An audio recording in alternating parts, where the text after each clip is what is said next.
Saat aku dipaksa makan di lantai dapur sementara pelakor bertahta di meja makanku, mereka lupa bahwa jabatan yang mereka sombongkan hanyalah pemberian dari sahabat karibku. Hingga hanya butuh waktu seminggu untuk merobek topeng busuk mereka dan mengubah tawa angku itu menjadi sujud kehancuran tepat di bawah kakiku. Sebelum mulai ceritanya, komen dulu kalian dari kota atau negara mana. Aku pengen tahu. Jangan lupa like, subscribe, dan aktifkan lonceng, supaya channel ini makin berkembang. Aroma rendang yang gurih dan uap panas dari opor ayam memenuhi dapur, tetapi tidak sedikit pun menghangatkan hati Fitri. Jemarinya yang sedikit kasar karena terlalu lama bersentuhan dengan sabun cuci dan bumbu dapur tampak bergetar saat menatap piring-piring porselen di atas nampan. Hari ini adalah hari besar bagi Zaki, suaminya. Pria yang dulu menikahinya saat hanya memiliki satu sepeda motor tua itu, kini resmi menjabat sebagai manajer senior di perusahaan konstruksi ternama.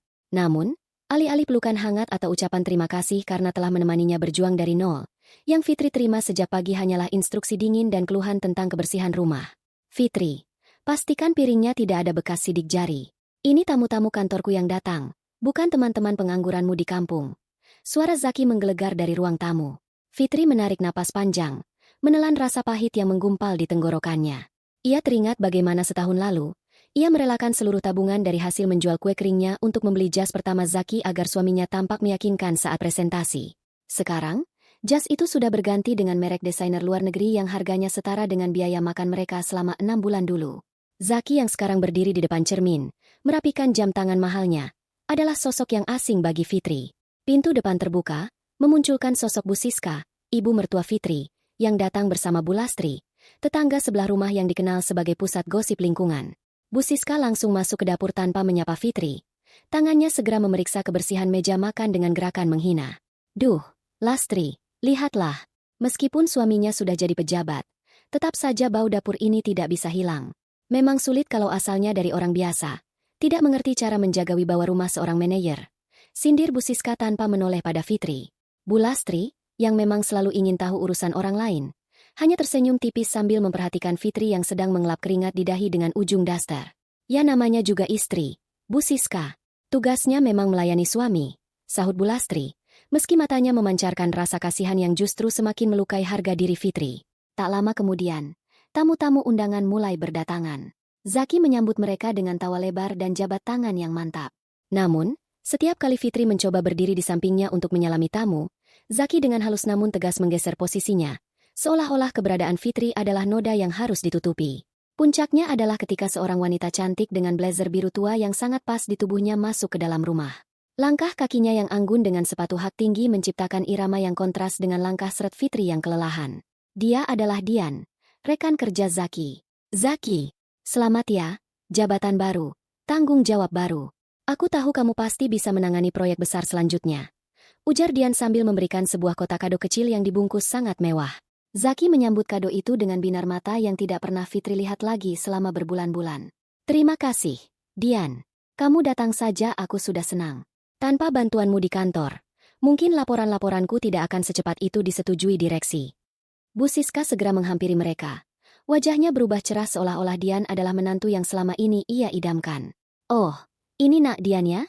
Masya Allah, cantik sekali, pinter, mandiri, karirnya bagus. Zaki sering cerita kalau nak Dian ini tangan kanannya di kantor. Fitri berdiri hanya beberapa langkah dari mereka, memegang nampan berisi gelas-gelas sirup. Tak satu pun dari mereka mengajaknya bicara. Iya, Tante, kami sering lembur bareng untuk kejar target jabatan Zaki kemarin. Jawab Dian dengan nada bicara yang sopan namun penuh percaya diri. Bu Siska kemudian melirik ke arah Fitri dengan tatapan tajam. Dengar itu, Zaki. Orang seperti Dian ini yang seharusnya ada di sisi kamu saat acara seperti ini. Bisa diajak bicara soal bisnis. Penampilannya berkelas. Bukan seperti istrimu itu. Disuruh dandan sedikit saja malah terlihat seperti badut pasar. Bisanya cuma masak dan mencuci. Benar-benar hanya ibu rumah tangga biasa yang tidak punya nilai tambah. Kata-kata itu menghunjam jantung Fitri. Hanya ibu rumah tangga biasa. Kalimat itu menghapus semua pengorbanannya saat ia bekerja serabutan demi mencukupi kekurangan gaji Zaki di masa lalu. Fitri menundukkan kepala, berusaha menahan air mata yang mulai mengaburkan pandangannya. Ia melihat Zaki, berharap suaminya akan membelanya. Namun, Zaki justru membuang muka dan menyesap minumannya seolah setuju dengan ucapan ibunya. Sudahlah, Ma. Fitri memang lebih cocok di belakang. Biar dia urus konsumsi saja di dapur. Ucap Zaki dingin, Tanpa sedikit pun rasa bersalah, Fitri berbalik, berjalan perlahan menuju dapur dengan beban di pundaknya yang terasa 10 kali lipat lebih berat. Di sudut dapur yang gelap, ia melihat ponselnya yang tergeletak di atas meja. Sebuah pesan singkat masuk dari Santi, adiknya. Santi mengirimkan foto-foto catering yang sedang ia siapkan untuk pesanan besok. Sebuah usaha kecil-kecilan yang sedang mereka rintis bersama secara sembunyi-sembunyi. Hati Fitri yang semula hancur, tiba-tiba merasakan denyut kemarahan yang tenang namun tajam. Ia menyadari bahwa selama ini ia telah mematikan cahayanya sendiri demi membiarkan Zaki bersinar. Ia meletakkan nampan kosong itu dengan suara denting yang agak keras. Fitri membuka laci lemari dapur paling bawah, tempat ia menyimpan sebuah kotak tua berisi dokumen-dokumen masa lalunya sebelum ia menikah dan memilih menjadi ibu rumah tangga sepenuhnya. Di dalam kotak itu, terselip sebuah kartu nama usang milik Pak Baskara, seorang pengusaha besar yang dulu sangat menghormati mendiang ayahnya. Sambil mendengarkan suara tawa Zaki dan Dian yang semakin riuh di ruang tengah, Fitri mengambil ponselnya. Dengan jari yang kini tidak lagi bergetar karena takut, melainkan karena tekad, ia mulai mengetikkan sebuah nomor di kolom kontak barunya. Ia tidak akan membiarkan malam ini berakhir hanya dengan tangisan di pojok dapur. Fitri berjalan menuju tempat sampah di dekat pintu belakang, lalu dengan gerakan perlahan, ia melepas celemek lusuhnya dan membuangnya ke sana. Ia kembali ke meja dapur, mengambil secari kertas kecil, lalu menuliskan sesuatu yang hanya terdiri dari satu kalimat singkat. Kertas itu ia masukkan ke dalam saku daster, tepat sebelum ia melangkah kembali ke ruang tamu untuk melakukan satu hal yang akan mengubah arah hidupnya esok hari. Sisa-sisa aroma pesta semalam masih tertinggal di udara, bercampur dengan bau sabun cuci piring yang tajam. Fitri berdiri di depan wastafel, menggosok piring-piring porselen yang semalam digunakan oleh tamu-tamu terhormat suaminya. Punggungnya terasa kaku, dan matanya perih karena kurang tidur. Namun, rasa lelah fisiknya tidak sebanding dengan gema ucapan Zaki dan Bu Siska yang terus berputar di kepalanya seperti kaset rusak. Ibu rumah tangga biasa yang tidak punya nilai tambah. Kalimat itu terasa seperti silet yang mengiris harga dirinya pelan-pelan. Pintu dapur terbuka dengan hentakan kasar. Zaki melangkah masuk dengan setelan jas abu-abu yang licin sempurna. Ia tidak melirik sedikit pun pada tumpukan piring kotor atau pada istrinya yang sedang berkeringat. Zaki sibuk merapikan dasinya di depan pantulan pintu kulkas yang berbahan metalik. Fitri, mulai hari ini aku ingin kamu membuang semua daster lusuhmu itu. Suara Zaki memecah keheningan, nadanya datar dan memerintah. Aku sudah mentransfer sejumlah uang ke rekeningmu. Pergilah ke butik yang kemarin Dian rekomendasikan. Belilah beberapa pakaian formal dan mulai belajar memakai riasan yang benar. Aku tidak mau saat ada kolega datang tiba-tiba, mereka mengira aku mempekerjakan pembantu yang tidak diurus. Fitri menghentikan gerakan tangannya. Air sabun menetes dari jemarinya yang pucat. Zaki, uang itu bukankah lebih baik kita simpan untuk cicilan rumah? Penampilanku selama ini tidak pernah jadi masalah bagimu saat kita masih tinggal di kontrakan sempit dulu. Zaki berbalik, menatap Fitri dengan tatapan yang dipenuhi ketidaksabaran. Itu dulu, Fitri. Sekarang posisiku sudah berbeda. Aku ini manajer senior. Kamu harus selevel dengan posisinya sekarang. Cara bicaramu juga. Jangan terlalu banyak menggunakan logat kampung yang kasar itu. Belajarlah bicara yang lebih elegan, seperti Dian. Dia tahu kapan harus bicara dan bagaimana menempatkan diri di depan orang-orang penting. Dada Fitri terasa sesak. Ia teringat bagaimana 5 tahun lalu, ia harus berjalan kaki berkilo-kilometer demi menghemat ongkos angkot agar Zaki bisa makan siang yang layak di kantor lamanya. Ia teringat bagaimana ia merelakan kursus menjahitnya putus di tengah jalan agar Zaki bisa mengambil sertifikasi manajemen. Kini, setelah semua pengorbanan itu membuahkan hasil, Zaki justru merasa malu memiliki istri seperti dirinya. Jadi, pengorbananku selama ini hanya bernilai daster lusuh di matamu. Bisik Fitri, suaranya bergetar. Jangan mulai drama pagi-pagi. Potong Zaki ketus sambil menyambar kunci mobilnya. Aku hanya ingin yang terbaik untuk citra keluarga kita. Jangan membuatku malu lagi seperti semalam. Zaki melangkah pergi tanpa pamit, meninggalkan Fitri yang terpaku di depan wastafel. Tak lama kemudian, Bu Siska muncul dari arah kamar tamu, mengenakan mukena sutra yang tampak sangat kontras dengan wajahnya yang selalu terlihat menghakimi. Dengar apa kata suamimu itu, Fit? Sahut Bu Siska sambil duduk di meja makan yang baru saja dibersihkan Fitri. Ibu juga malu kalau arisan nanti teman-teman ibu tanya kenapa menantu ibu dandanannya seperti tukang sayur. Zaki itu sudah sukses. Dia butuh pendamping yang bisa membanggakan, bukan yang cuma bisa bikin dapur ngebul tapi baunya nempel sampai ke ruang tamu. Fitri memilih diam. Ia tahu, berdebat dengan Bu Siska hanya akan menguras energi yang ia butuhkan untuk tetap waras. Ia melanjutkan pekerjaannya, meski air mata kini mulai jatuh satu demi satu ke dalam air sabun. Saat rumah mulai sepi setelah Zaki berangkat dan Bu Siska pergi ke rumah kerabatnya, ponsel Fitri berdering. Sebuah nomor yang tidak ia simpan muncul di layar. Fitri ragu sejenak sebelum mengangkatnya. Halo, Fitri? Suara seorang pria terdengar di seberang sana. Nadanya terdengar ragu namun penuh rasa ingin tahu. Iya, ini siapa ya? Ini Riko, rekan kerja Zaki di kantor. Kita pernah bertemu di acara buka puasa bersama tahun lalu. Ingat? Fitri mencoba mengingat-ingat. Riko adalah pria berkacamata yang selalu tampak bersaing secara terselubung dengan Zaki. Ia tahu Riko adalah salah satu saingan terberat Zaki untuk mendapatkan posisi manajer senior kemarin. Oh, iya Mas Riko. Ada apa ya? Mas Zaki sudah berangkat ke kantor tadi. Sebenarnya, aku menelepon bukan untuk mencari Zaki. Suara Riko merendah, seolah-olah ia sedang berbisik di tempat yang ramai. Aku hanya ingin bertanya. Apa Zaki memberitahumu kalau minggu ini dia ada tugas luar kota setiap malam? Soalnya, aku sering melihat mobilnya masih terparkir di sebuah kafe di daerah Jakarta Selatan sampai jam 10 malam bersama Dian. Aku pikir mungkin ada urusan pekerjaan yang kamu ketahui. Jantung Fitri seolah berhenti berdetak. Setiap malam, Mas Zaki bilang dia selalu ada lembur rapat koordinasi di kantor pusat. Rapat koordinasi tidak pernah dilakukan di kafe remang-remang. Fitri. Riko tertawa hambar. Sebuah tawa yang terdengar seperti ejekan bagi Fitri. Sebagai teman, aku hanya merasa aneh melihat mereka begitu akrab belakangan ini. Bahkan beberapa kali mereka pulang satu mobil. Padahal Dian punya mobil sendiri. Ya sudah, kalau kamu tidak tahu, mungkin memang itu urusan rahasia perusahaan. Aku tutup dulu ya. Jangan bilang Zaki aku menelepon. Telepon terputus. Fitri menyandarkan punggungnya ke dinding dapur. Kecurigaan yang semalam hanya berupa percikan kecil, kini mulai membakar hatinya.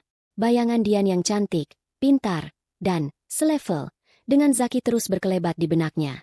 Ia merasa seperti orang bodoh yang selama ini dikurung di dalam rumah sementara suaminya membangun dunia baru dengan wanita lain di luar sana.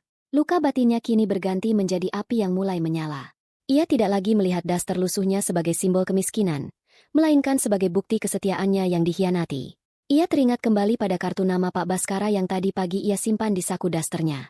Fitri berjalan menuju kamar tidurnya. Ia membuka lemari dan melihat tumpukan baju-baju lama yang sudah tidak muat. Saksi bisu masa-masa perjuangannya. Ia tidak pergi ke butik yang direkomendasikan Dian. Alih-alih melakukan itu, ia mengambil sebuah tas kecil, memasukkan beberapa lembar uang simpanan pribadinya yang ia kumpulkan dari sisa uang belanja selama berbulan-bulan, dan mengambil kunci motor tuanya. Fitri tidak akan menjadi Dian, seperti yang diinginkan Zaki. Ia menyadari satu hal, untuk menghadapi orang-orang yang menganggapnya rendah, ia tidak butuh baju baru. Ia butuh kebenaran. Dengan tangan yang sedikit gemetar namun sorot mata yang tajam, Fitri mengunci pintu rumah dan memacu motornya menuju satu alamat yang ia dapatkan dari pencarian singkat di internet sebelum Riko menelepon tadi. Sebuah jasa penyewaan alat pemantau yang lokasinya cukup jauh dari lingkungan rumahnya. Ia harus tahu apa yang sebenarnya dilakukan suaminya di belakang punggungnya. Meskipun ia tahu kenyataan itu mungkin akan menghancurkan hatinya lebih dalam lagi. Benda kecil berbentuk kotak hitam mungil itu terasa dingin di balik saku daster Fitri. Sepanjang perjalanan pulang dari toko perlengkapan elektronik tersembunyi di pinggiran kota, jantungnya tidak berhenti berdegup kencang. Ia merasa seperti pencuri di hidupnya sendiri. Namun, rasa takut itu segera berganti menjadi desakan hampa saat ia melihat sebuah mobil sedan merah yang sangat ia kenali terparkir dengan angkuh di halaman rumahnya. Itu mobil Dian. Fitri menarik napas panjang sebelum membuka pintu depan. Suara tawa yang renyah segera menyambut pendengarannya. Di ruang tamu, Bu Siska sedang duduk di sofa empuk sambil memegang tangan Dian. Di atas meja, berserakan tumpukan berkas dan sebuah laptop yang menyala, memberikan kesan seolah-olah mereka sedang melakukan pekerjaan yang sangat penting. Nah, ini dia orangnya baru pulang. Suara Bu Siska terdengar sinis begitu melihat Fitri masuk. Tidak ada sapaan hangat, hanya tatapan menyelidik dari ujung rambut hingga ujung kaki. Habis dari mana saja kamu, Fitri? Rumah ditinggal dalam keadaan berantakan, sementara tamu penting sudah datang dari tadi. Dian segera berdiri dengan senyum yang tampak begitu tulus. Namun di mata Fitri, senyum itu terasa seperti ejekan. Aduh, Tante, jangan begitu. Aku juga mendadak kok datangnya. Maaf ya, Mbak Fitri. Aku harus numpang kerja di sini sebentar. Ada proyek besar kantor yang harus aku selesaikan bareng Mas Zaki. Dan kata Tante Siska, rumah ini lebih tenang daripada kafe. Fitri hanya mengangguk kaku. Ia memperhatikan bagaimana Dian mengenakan kemeja sutra berwarna krem yang serasi dengan suasana ruang tamu mereka yang baru direnovasi. Iya, tidak apa-apa, jawab Fitri singkat. Fitri, jangan cuma berdiri seperti patung, potong Bu Siska ketus. Cepat ke dapur, buatkan jus jeruk segar untuk Dian. Pakai jeruk yang tadi pagi ibu beli, jangan yang sudah layu di kulkas. Dian ini tamu istimewa. Dia sedang membantu karir suamimu agar semakin melesat. Fitri berjalan menuju dapur tanpa membantah. Di sana, ia bisa mendengar percakapan mereka dengan jelas karena pintu penghubung sengaja dibiarkan terbuka oleh mertuanya. Tante tahu tidak, Mas Zaki itu kalau di kantor sangat disegani. Suara Dian terdengar manja. Dia tegas, tapi tetap perhatian sama bawahan. Makanya aku merasa nyaman kalau diskusi proyek sama dia. Tentu saja, Zaki itu memang anak kebanggaan tante, sahut Bu Siska dengan nada bangga yang berlebihan. Sayangnya, di rumah dia tidak punya teman bicara yang selevel. Kamu tahu sendiri, istrinya cuma tahu urusan sumur dan dapur. Makanya tante senang sekali kalau kamu sering-sering ke sini. Biar Zaki punya semangat kerja kalau ada teman yang pintar seperti kamu. Tangan Fitri gemetar saat memeras jeruk. Setiap tetesan air jeruk itu seolah mewakili setiap tetes harga dirinya yang luruh. Ia merasa seperti orang asing yang sedang menguping pembicaraan keluarga orang lain. Rumah ini, yang ia bangun dengan doa dan kerja keras menghemat setiap rupiah, kini terasa seperti medan perang di mana ia adalah pihak yang tidak diinginkan. Tak lama kemudian, suara mobil Zaki terdengar masuk ke garasi. Fitri melihat dari jendela dapur bagaimana Zaki turun dari mobil dengan wajah yang langsung cerah saat melihat sedan merah milik Dian. Zaki masuk rumah dengan langkah ringan, sesuatu yang tidak pernah ia tunjukkan saat menyapa Fitri belakangan ini. Loh, Dian? Sudah lama? Tanya Zaki dengan nada suara yang begitu lembut. Nada yang dulu hanya milik Fitri. Baru setengah jam. Mas, Tante Siska yang suruh aku tunggu di sini daripada di kantor sendirian. Jawab Dian sambil melirik ke arah Zaki. Zaki duduk di sebelah Dian. Jarak mereka begitu dekat hingga bahu mereka hampir bersentuhan. Bu Siska segera berpindah duduk ke kursi tunggal, memberikan ruang lebih bagi keduanya. Zaki, kamu mandi dulu atau langsung mau cek berkas ini sama Dian? Ibu sudah suruh Fitri buatkan minuman. Langsung saja. Ma, waktunya mepet. Jawab Zaki tanpa sekalipun memanggil Fitri atau mencari keberadaannya. Fitri keluar dari dapur membawa nampan berisi 3 gelas jus jeruk. Saat ia meletakkan gelas-gelas itu di meja, Zaki dan Dian sedang asyik menatap layar laptop yang sama. Rambut Dian yang panjang hampir mengenai lengan jas Zaki. Ini jusnya, ucap Fitri lirih. Zaki hanya berdehem tanpa menoleh. Ya, letakkan saja di sana. Habis ini kamu ke belakang saja. Fit, kami mau bahas data rahasia perusahaan. Takutnya kamu tidak mengerti dan malah mengganggu konsentrasi kami. Fitri menelan ludah. Rasa sesak di dadanya kini berubah menjadi sesuatu yang lebih dingin dan keras. Ia menatap mertuanya, yang hanya memberikan senyum kemenangan padanya. Di rumah ini, di depan matanya sendiri, sebuah rencana untuk menyingkirkannya sedang dijalankan dengan restu orang tua suaminya sendiri. Baiklah, jawab Fitri pelan. Ia berbalik dan berjalan menuju kamar tidur utama. Di dalam kamar, Fitri duduk di tepi ranjang. Ia menatap ke arah pintu yang tertutup. Di luar sana, suara tawa Zaki dan Dian terdengar lagi, diselingi suara Bu Siska yang sesekali memuji kecocokan mereka dalam bekerja. Fitri menyadari bahwa kesabarannya selama ini tidak membuahkan rasa hormat, melainkan justru dianggap sebagai kelemahan. Ia merogoh saku dasternya, mengeluarkan alat perekam suara mungil yang tadi ia beli. Ia tahu risikonya. Jika Zaki menemukannya, suaminya akan punya alasan kuat untuk menuduhnya tidak percaya pada suami dan mungkin akan mengusirnya saat itu juga. Namun, melihat kedekatan yang tidak wajar di ruang tamu tadi, Fitri sadar bahwa ia tidak bisa lagi hanya menjadi penonton dalam kehancuran rumah tangganya sendiri.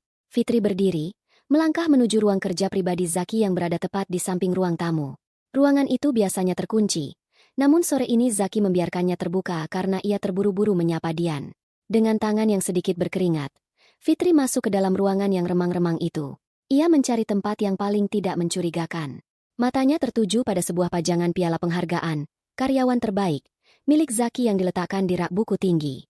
Dengan gerakan cepat namun hati-hati, Fitri menaruh alat perekam itu di balik alas piala tersebut, memastikan posisinya tersembunyi sempurna namun tetap bisa menangkap suara dari arah meja kerja dan pintu. Setelah memastikan alat itu menyala, Fitri segera keluar dan menutup pintu ruangan itu perlahan, tepat sebelum Bu Siska berteriak memanggilnya untuk menyiapkan makan malam bagi tamu spesial mereka. Gema detak jantung Fitri seolah masih tertinggal di ruangan kerja Zaki yang sunyi. Setelah meletakkan alat perekam mungil itu di balik piala penghargaan suaminya, setiap langkah yang ia ambil di koridor rumah terasa seperti berjalan di atas lapisan es tipis yang siap retak kapan saja. Namun, kecemasan itu segera tergilas oleh realitas baru yang lebih menyakitkan ketika ia kembali ke area utama rumah. Pagi itu, suasana rumah tidak lagi milik Fitri. Ruang tengah sudah dikuasai oleh tumpukan berkas milik Dian dan aroma kopi mahal yang sengaja dibawa wanita itu dari luar. Bu Siska berdiri di ambang pintu dapur dengan selembar kertas di tangannya, menanti Fitri dengan wajah yang tidak menyeratkan sedikitpun rasa simpati. "Fitri, ini daftar menu untuk makan siang nanti," ujar Bu Siska sambil menyodorkan kertas itu dengan gerakan angkuh. Dian punya alergi terhadap MSG dan dia sangat menjaga asupan kalorinya. Dia hanya makan salmon panggang dengan saus lemon mentega, dan pastikan sayurannya hanya dikukus selama 3 menit. Tidak boleh lebih, karena dia tidak suka sayuran yang terlalu lembek. Fitri menerima kertas itu, jemarinya yang masih sedikit gemetar menyentuh daftar yang ditulis dengan tulisan tangan rapi, yang ia yakini adalah tulisan Dian. "Ibu, aku harus ke pasar dulu kalau begitu. Bahan-bahan itu tidak ada di dapur kita." "Ya memang harus ke pasar. Jangan manja," potong Bu Siska ketus. "Zaki sudah kasih kamu uang belanja lebih, kan? Gunakan itu. Ingat, presentasi mereka sore nanti sangat menentukan. Jangan sampai konsentrasi Dian terganggu hanya karena masakanmu yang biasanya terlalu berminyak dan kampungan itu." Fitri menelan semua bantahan yang sudah sampai di ujung lidahnya. Ia segera mengganti dasternya dengan pakaian yang sedikit lebih rapi, lalu memacu motor tuanya menuju pasar swalayan demi mencari potongan salmon terbaik. Sepanjang jalan, ia bertanya-tanya dalam hati, sejak kapan rumah tangganya berubah menjadi pengabdian untuk wanita lain? Sekembalinya dari pasar, Fitri langsung berkutat di dapur. Ia mencuci sayuran, memfilet ikan dengan hati-hati, dan meracik saus tanpa henti. Keringat mulai membasahi pelipisnya. Di tengah kesibukan yang melelahkan itu, pintu belakang dapur terbuka. Santi, adik kandung Fitri, masuk membawa sebuah kotak catering berisi kue-kue pesanan tetangga. Santi menghentikan langkahnya saat melihat kakaknya berdiri di depan kompor dengan wajah lelah dan baju yang terciprat minyak. Sementara dari ruang tengah terdengar suara tawa Zaki dan Dian yang sedang bercanda di sela-sela diskusi mereka. "Mbak Fitri, kamu sedang apa?" tanya Santi. Matanya membelalak melihat potongan salmon mewah di atas talenan. "Ini catering pesanan siapa? Kok baunya enak sekali?" Fitri menoleh, mencoba memaksakan senyum. "Bukan pesanan orang, San. Ini untuk makan siang Mas Zaki dan temannya." Santi meletakkan kotak kuenya, lalu berjalan menuju pintu penghubung ruang tengah. Ia mengintip sejenak dan melihat Dian yang sedang duduk santai sambil menunjukkan sesuatu di ponselnya kepada Zaki, sementara Bu Siska sibuk mengupas buah untuk wanita itu. "Teman? Itu si Dian, kan? Wanita yang tempo hari kamu ceritakan." Suara Santi meninggi karena geram. "Mbak, kamu gila ya? Kamu capek-capek di dapur, berkeringat, bau asap. Sementara wanita itu duduk manis dilayani mertuamu seperti ratu? Dan kamu masak untuk dia." "SSST, pelankan suaramu, Santi," bisik Fitri sambil menarik lengan adiknya agar menjauh dari pintu. "Mas Zaki sedang ada proyek penting. Dian itu rekan kerjanya. Ibu cuma ingin semuanya berjalan lancar." "Lancar matamu, Mbak." Santi melepaskan pegangan Fitri dengan kasar. "Aku ini pengusaha catering. Aku tahu bedanya melayani tamu dan diperbudak. Kamu ini istri sah, pemilik rumah ini. Kenapa kamu malah jadi koki pribadi untuk perempuan yang jelas-jelas mau merebut suamimu?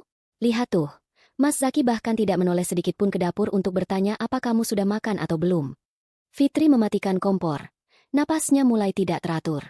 "Santi, tolong, jangan buat keributan sekarang. Mas Zaki baru saja naik jabatan. Kalau ada keributan di rumah, reputasinya di depan rekan kerjanya bisa rusak. Aku hanya ingin menjaga martabat suamiku." "Martabat apa yang kamu jaga kalau dia sendiri tidak menjaga martabatmu sebagai istri?" Santi menunjuk ke arah ruang tengah dengan jari gemetar. "Aku tidak tahan, Mbak. Aku mau bicara sama Mas Zaki." Saat Santi hendak melangkah maju, Fitri menahan bahu adiknya dengan kuat. Sorot mata Fitri yang biasanya lembut kini tampak begitu memohon. Namun ada ketegasan yang menyakitkan di sana. "San, kalau kamu sayang sama aku, diam. Biarkan aku yang mengurus ini dengan caraku. Jangan rusak rencanaku." Santi terdiam melihat tatapan kakaknya. Ia bisa merasakan ada sesuatu yang berbeda dari Fitri, sesuatu yang lebih dari sekadar kesabaran seorang istri yang tertindas. Santi akhirnya mengembuskan napas panjang dan duduk di kursi dapur dengan wajah kesal. "Terserah kamu, Mbak. Tapi kalau sampai mereka berani melangkah lebih jauh, aku tidak akan tinggal diam." Makan siang pun tiba. Fitri menata makanan di atas meja makan dengan sangat rapi, mengikuti semua instruksi rumit dari Bu Siska. Saat ia menyajikan piring di depan Dian, wanita itu hanya memberikan anggukan kecil tanpa melihat wajah Fitri. "Wah, salmonnya pas sekali, Mbak Fitri. Terima kasih ya," ucap Dian singkat, lalu kembali menatap Zaki. "Mas, coba deh, sausnya enak. Kamu harus makan banyak supaya kuat lembur nanti malam." Zaki menyuap makanan itu dengan lahap. "Iya, lumayan. Besok-besok buatkan lagi yang seperti ini ya, Fit." Dian suka. Dan ini jauh lebih sehat daripada masakanmu yang biasanya. Bu Siska tersenyum puas. Tentu saja. Nanti ibu yang awasi Fitri supaya dia tidak lalai. Fitri berdiri di sudut ruangan, memperhatikan mereka bertiga makan dengan lahap. Ia merasa seperti bayangan yang tidak terlihat di rumahnya sendiri. Santi, yang masih berada di dapur, hanya bisa menggigit bibir menahan amarah sambil mengemas kembali kotak kuenya. Setelah makan siang selesai dan mereka kembali ke ruang kerja, Fitri membereskan piring-piring kotor. Santi sudah pulang setelah memberikan pelukan singkat yang penuh simpati. Fitri mencuci piring dengan gerakan mekanis. Namun pikirannya melayang ke ruang kerja Zaki. Saat Bu Siska sedang asyik menonton televisi di ruang tengah dan Zaki serta Dian masih terkunci di ruang kerja, Fitri mengambil ponselnya. Ia berjalan menuju gudang kecil di belakang rumah, tempat yang paling tidak terjangkau oleh suara siapapun. Dengan tangan yang dingin, ia membuka aplikasi yang terhubung dengan alat perekam yang ia pasang kemarin. Alat itu memiliki fitur pemantauan langsung melalui jaringan nirkabel rumah yang baru saja ia pelajari caranya dari internet semalam. Fitri memasang earphone ke telinganya. Awalnya hanya terdengar suara gemerisi kertas, namun kemudian suara Zaki terdengar sangat jelas, namun dengan nada yang belum pernah Fitri dengar sebelumnya. Sebuah nada bicara yang penuh dengan rahasia dan pengkhianatan yang jauh lebih dalam dari sekadar urusan kantor. Fitri memejamkan mata, merekam setiap kata yang keluar dari alat itu ke dalam memori ponselnya. Sebuah tindakan yang ia tahu akan menjadi titik balik yang tidak mungkin bisa ditarik kembali. Suara parau Zaki yang tertangkap di alat perekam semalam masih terngiang-ngiang di telinga Fitri seperti dengung lebah yang menyakitkan. Kata-kata, rahasia perusahaan, yang diucapkan suaminya ternyata hanyalah kedok untuk rencana pemindahan aset dan janji-janji manis pada Dian. Pagi ini, Fitri menatap Zaki yang sedang menyesap kopi di meja makan dengan perasaan yang jauh lebih waspada. Ia bukan lagi istri yang sekadar sedih. Ia adalah istri yang mulai mengumpulkan puing-puing kehancurannya untuk dijadikan senjata. Namun, dunia seolah belum puas menguji batas kesabaran Fitri. Menjelang sore, Bu Siska masuk ke area dapur dengan langkah yang disengaja agar terdengar berwibawa. Di belakangnya, Zaki mengekor sambil sibuk membetulkan kancing manset di pergelangan tangannya. Fitri, dengar baik-baik. Suara Bu Siska memecah kesunyian dapur. Malam ini Dian akan makan malam di sini lagi untuk merampungkan berkas kenaikan pangkat Zaki tahap kedua. Ibu dan Zaki sudah berdiskusi. Demi kenyamanan Dian dan menjaga wibawa Zaki sebagai manajer senior, kamu tidak diperbolehkan ikut makan di meja yang sama.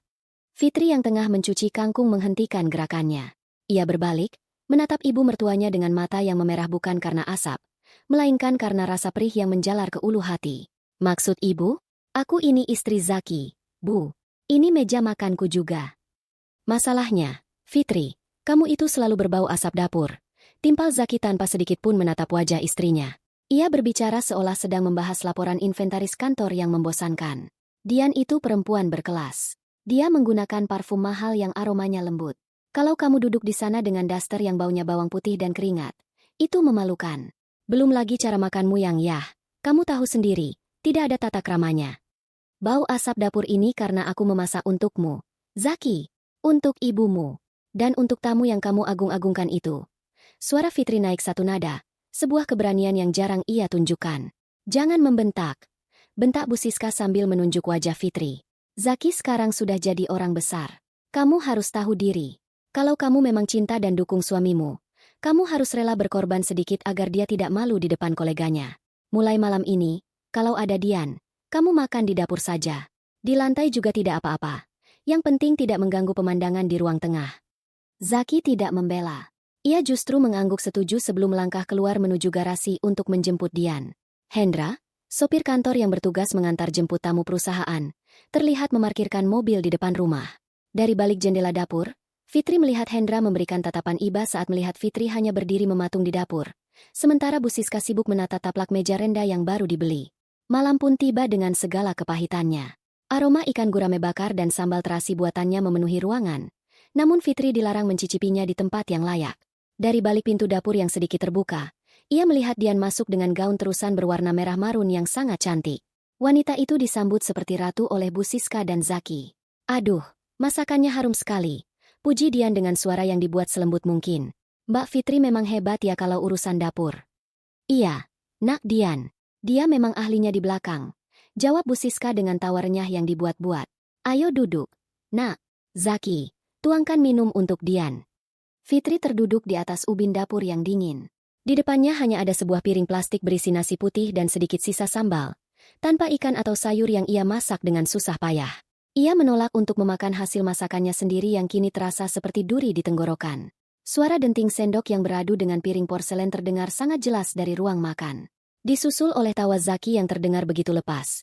Jenis tawa yang sudah berbulan-bulan tidak pernah ia berikan untuk Fitri. Mas Zaki tahu tidak?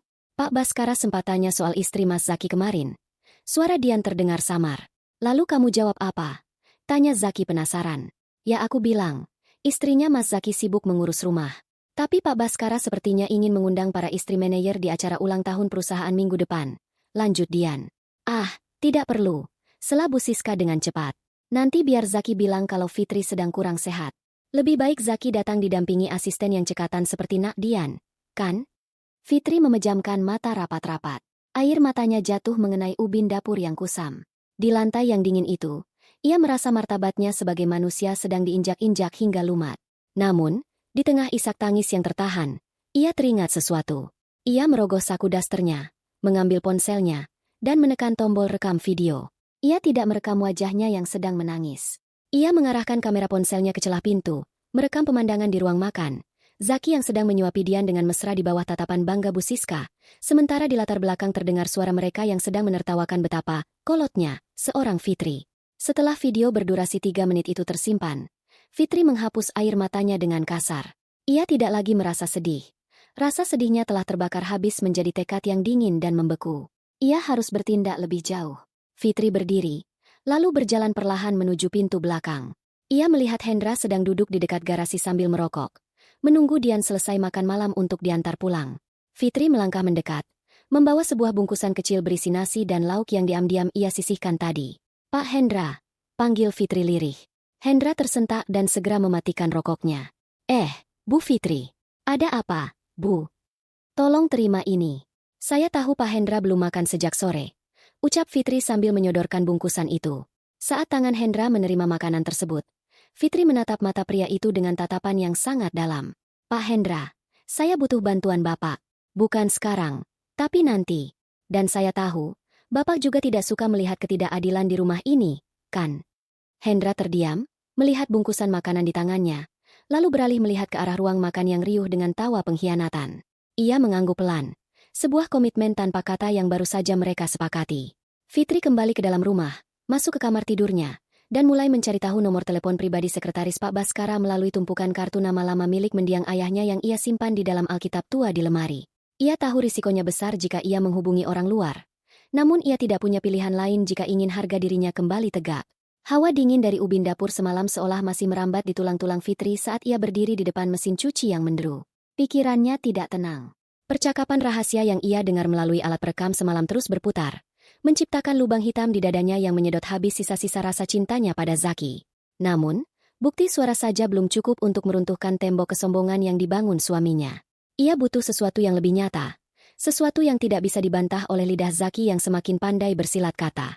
Saat sedang memilah pakaian kotor Zaki, jemari Fitri menyentuh sesuatu yang keras dan kaku di saku dalam jas kerja suaminya yang berwarna arang. Ia merogohnya dan mengeluarkan secari kertas tipis yang terlipat rapi. Begitu lipatannya dibuka, jantung Fitri seolah berhenti berdetak. Itu adalah nota pembelian dari sebuah toko perhiasan ternama di pusat kota. 1 kalung emas putih dengan liontin berlian murni. Total, 25 juta rupiah. Angka itu menatap Fitri dengan tajam, seolah mengejeknya. 25 juta rupiah. Jumlah itu setara dengan 5 bulan uang belanja yang Zaki berikan dengan penuh keluhan setiap bulannya. Jumlah itu adalah tabungan yang dulu mereka impikan untuk merenovasi atap rumah orang tua Fitri yang bocor, yang hingga kini hanya menjadi janji manis Zaki yang menguap. Fitri meremas nota itu hingga lecek. Air matanya tidak jatuh. Matanya justru berkilat karena amarah yang mulai membeku menjadi dendam. Pagi itu, Dian kembali datang. Seolah rumah ini sudah menjadi kantor cabang kedua. Wanita itu melangkah masuk dengan kepercayaan diri yang meluap. Namun, ada yang berbeda hari ini. Di leher jenjang Dian, melingkar sebuah kalung emas putih dengan liontin berlian yang berkilau tertimpa cahaya lampu ruang tamu. Bentuknya persis seperti deskripsi yang tertera di nota yang kini tersimpan rapat di saku daster Fitri. Pagi, Mbak Fitri. Sapa Dian dengan nada yang sangat ramah, namun matanya melirik ke arah dapur dengan tatapan merendahkan. Mas Zaki sudah siap? Kami ada pertemuan dengan klien penting pagi ini. Fitri tidak menjawab sapaan itu. Ia hanya menatap leher Dian. Kilau berlian itu terasa seperti api yang membakar matanya. Di saat yang sama, Zaki turun dari tangga sambil merapikan jam tangannya. Tampak sangat serasi berdiri di samping Dian. Ayo, Dian. Kita harus berangkat sekarang agar tidak terjebak macet. Ajak Zaki tanpa melirik Fitri yang berdiri mematung di dekat meja makan. Zaki, tunggu. Suara Fitri terdengar rendah namun penuh penekanan. Zaki menghentikan langkahnya, menghela napas panjang dengan raut wajah yang sangat terganggu. Apalagi, Fitri? Aku sedang terburu-buru. Kalau soal uang belanja, bukankah baru kemarin aku transfer? Fitri melangkah mendekat, mengabaikan tatapan bingung Dian dan sorot mata tajam Bu Siska yang baru saja keluar dari kamar. Fitri mengeluarkan nota yang sudah lecek itu dan menyodorkannya tepat di depan wajah Zaki. 25 juta untuk sebuah kalung? Di saat kamu bilang bonus tahunanmu dipotong perusahaan. Tanya Fitri dengan suara yang bergetar karena menahan emosi. Suasana ruang tamu seketika membeku. Dian tampak sedikit tersentak dan refleks menyentuh kalung di lehernya. Sementara Bu Siska mendekat dengan wajah garang. Zaki terdiam sejenak. Matanya menatap nota itu. Lalu beralih menatap Fitri dengan tatapan yang tiba-tiba berubah menjadi sangat gelap dan penuh kemarahan. Dari mana kamu dapat ini? Kamu lancang menggeledah saku jasku? Bentak Zaki. Suaranya menggelegar hingga membuat Dian mundur selangkah. Aku mencuci bajumu. Zaki, itu tugasku sebagai babu di rumah ini, kan? Dan ini yang aku temukan? Kamu membelikan perhiasan mahal untuk wanita lain sementara istrimu sendiri harus memohon hanya untuk uang perbaikan atap rumah ibunya. Plah. Zaki tidak memukul wajah Fitri, melainkan menepis tangan Fitri hingga nota itu terlempar ke lantai. Jaga bicaramu. Itu adalah hadiah apresiasi untuk Dian karena dia sudah bekerja keras membantuku naik jabatan.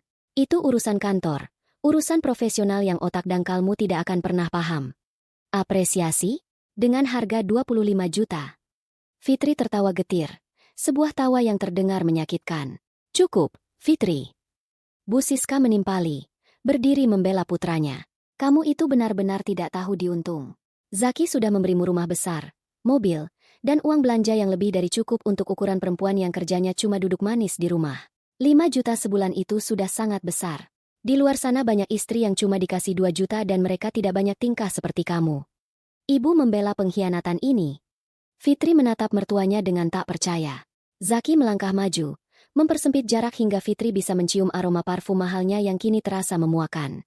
Dengar ya, Fitri, selama ini aku diam melihat tingkahmu yang semakin hari semakin mengatur. Jangan harap aku akan memberimu lebih jika sikapmu seperti ini. Kamu seharusnya bersyukur aku masih mau pulang ke rumah ini dan memberimu nafkah.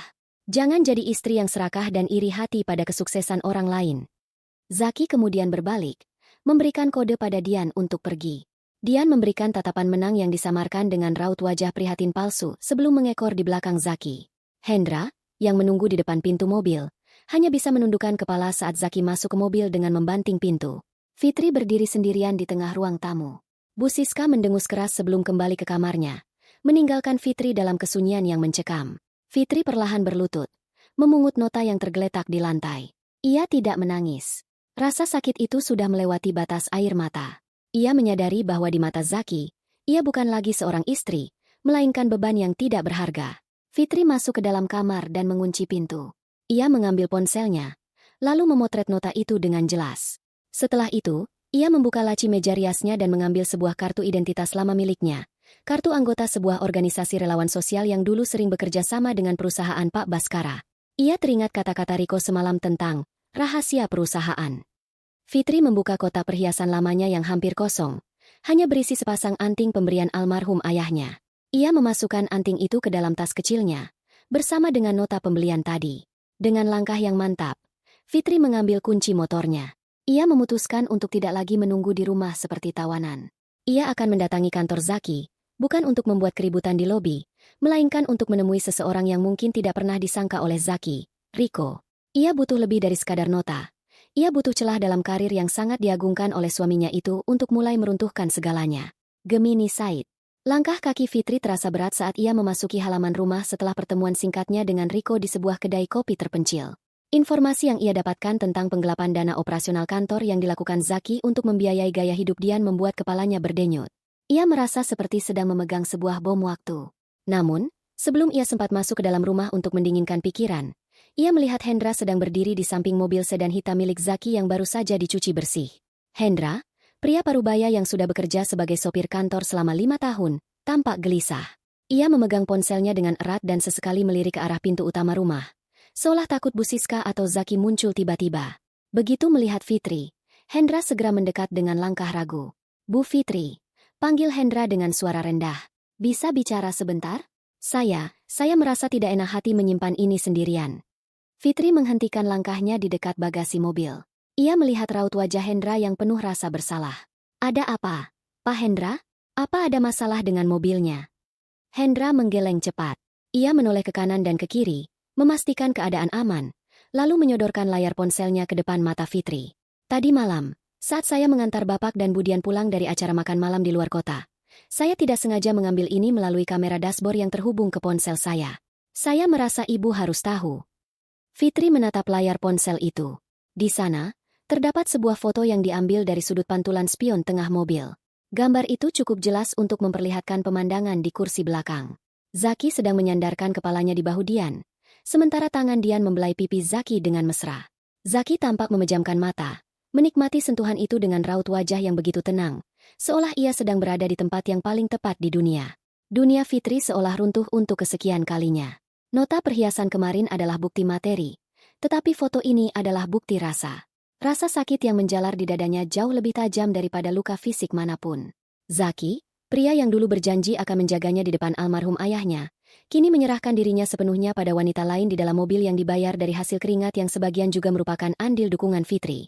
Terima kasih, Pak Hendra. Tolong kirim foto ini ke nomor saya, lalu hapus dari ponsel Bapak. Ucap Fitri dengan suara yang sangat tenang, ketenangan yang bahkan membuat dirinya sendiri merasa ngeri. Sudah saya kirim, Bu. Saya hanya tidak tega melihat Ibu diperlakukan seperti ini. Balas Hendra tulus sebelum segera kembali menyibukkan diri mengelap kap mobil. Fitri melangkah masuk ke dalam rumah dengan kaki yang terasa kebas. Di ruang tamu, ia disambut oleh pemandangan yang sudah menjadi makanan sehari-harinya. Bu Siska sedang duduk bersantai sambil mengikir kukunya, sementara di atas meja sudah tersedia camilan mewah yang lagi-lagi bukan untuknya. Dian keluar dari kamar tamu dengan pakaian santai, namun tetap terlihat modis. Ia tersenyum tipis saat melihat Fitri. Sebuah senyum yang kini Fitri tahu adalah senyum seorang pemenang yang sedang menertawakan korbannya. Fitri tidak sanggup membalas senyum itu. Ia hanya menatap Dian dengan tatapan dingin dan datar, lalu hendak melangkah menuju dapur. Fitri, berhenti di situ. Suara melengking Bu Siska menghentikan langkahnya. Bu Siska berdiri dan berjalan menghampiri Fitri dengan wajah yang merah padam. Apa-apaan raut wajahmu itu? Kamu pikir kamu siapa? Berani-beraninya memasang wajah masam seperti itu di depan Dian. Aku hanya lelah, Bu, jawab Fitri singkat. Lelah? Lelah apa? Kamu itu cuma di rumah. Semua pekerjaan berat sudah ada mesin yang bantu. Atau kamu suruh-suruh Hendra? Bu Siska mendekat hingga jarak mereka hanya beberapa senti. Ibu perhatikan, sejak Dian sering ke sini, kamu selalu menunjukkan sikap tidak suka. Kamu harus sadar diri. Fitri, Dian ini tamu penting Zaki. Kalau bukan karena Dian yang membantu urusan kantor Zaki, suamimu tidak akan bisa membelikanmu rumah sebagus ini. Fitri mengepalkan tangannya di balik daster. Jadi menurut ibu, aku harus tersenyum saat wanita lain masuk rumahku dan bertingkah seolah dia adalah nyonya di sini. Jaga bicaramu. Bu Siska membentak, membuat Dian yang berdiri di belakangnya berpura-pura tampak terkejut dan sedih. Ibu sudah bicara dengan Zaki. Kalau kamu tidak bisa mengubah sikapmu, kalau kamu terus-terusan membuat suasana rumah ini jadi tidak enak dengan wajah kecutmu itu, ibu yang akan menyuruh Zaki menceraikan kamu. Zaki butuh istri yang mendukung karirnya, yang bisa membuat dia bahagia saat pulang ke rumah, bukan istri yang cuma bisa cemberut dan iri hati. Fitri menatap mata ibu mertuanya. Ancaman cerai itu bukan lagi sekadar gertakan. Ia tahu Bu Siska sedang mencari celah untuk melegalkan hubungan Zaki dan Dian agar status sosial keluarga mereka semakin naik. Di rumah ini, Fitri sudah dianggap sebagai barang rongsokan yang hanya tinggal menunggu waktu untuk dibuang. Apa Zaki tahu ibu bicara seperti ini? Tanya Fitri lirih. Zaki akan melakukan apapun yang ibu katakan karena dia tahu ibu hanya ingin yang terbaik untuk dia. Dan saat ini, yang terbaik untuk dia bukan kamu, sahut Bu Siska telak. Dian melangkah maju, menyentuh lengan Bu Siska dengan lembut. Sudahlah, Tante. Mungkin Mbak Fitri memang sedang tidak enak badan. Aku tidak apa-apa kok kalau Mbak Fitri tidak suka padaku. Sandiwara Dian membuat Fitri ingin muntah. Rasa terjepit itu semakin nyata. Jika ia melawan sekarang, ia akan diusir tanpa membawa apa-apa, dan Zaki akan menang dengan segala hartanya. Jika ia diam, ia akan mati perlahan karena tekanan batin.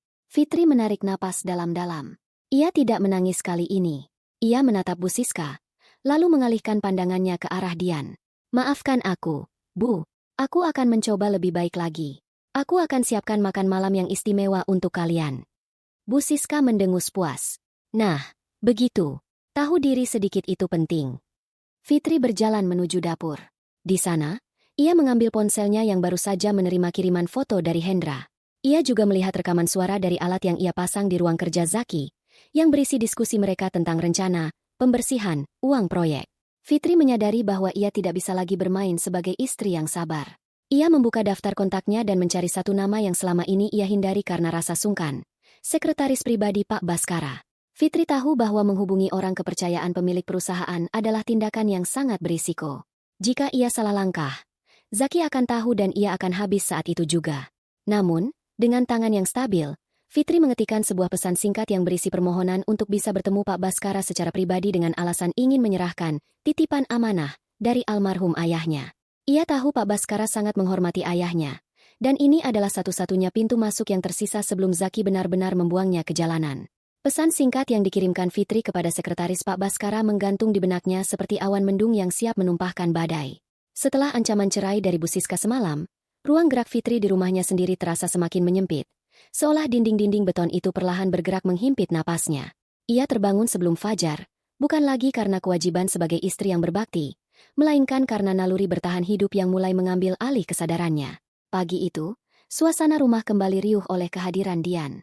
Wanita itu seolah telah memindahkan sebagian besar isi lemari pakaiannya ke kamar tamu rumah Zaki.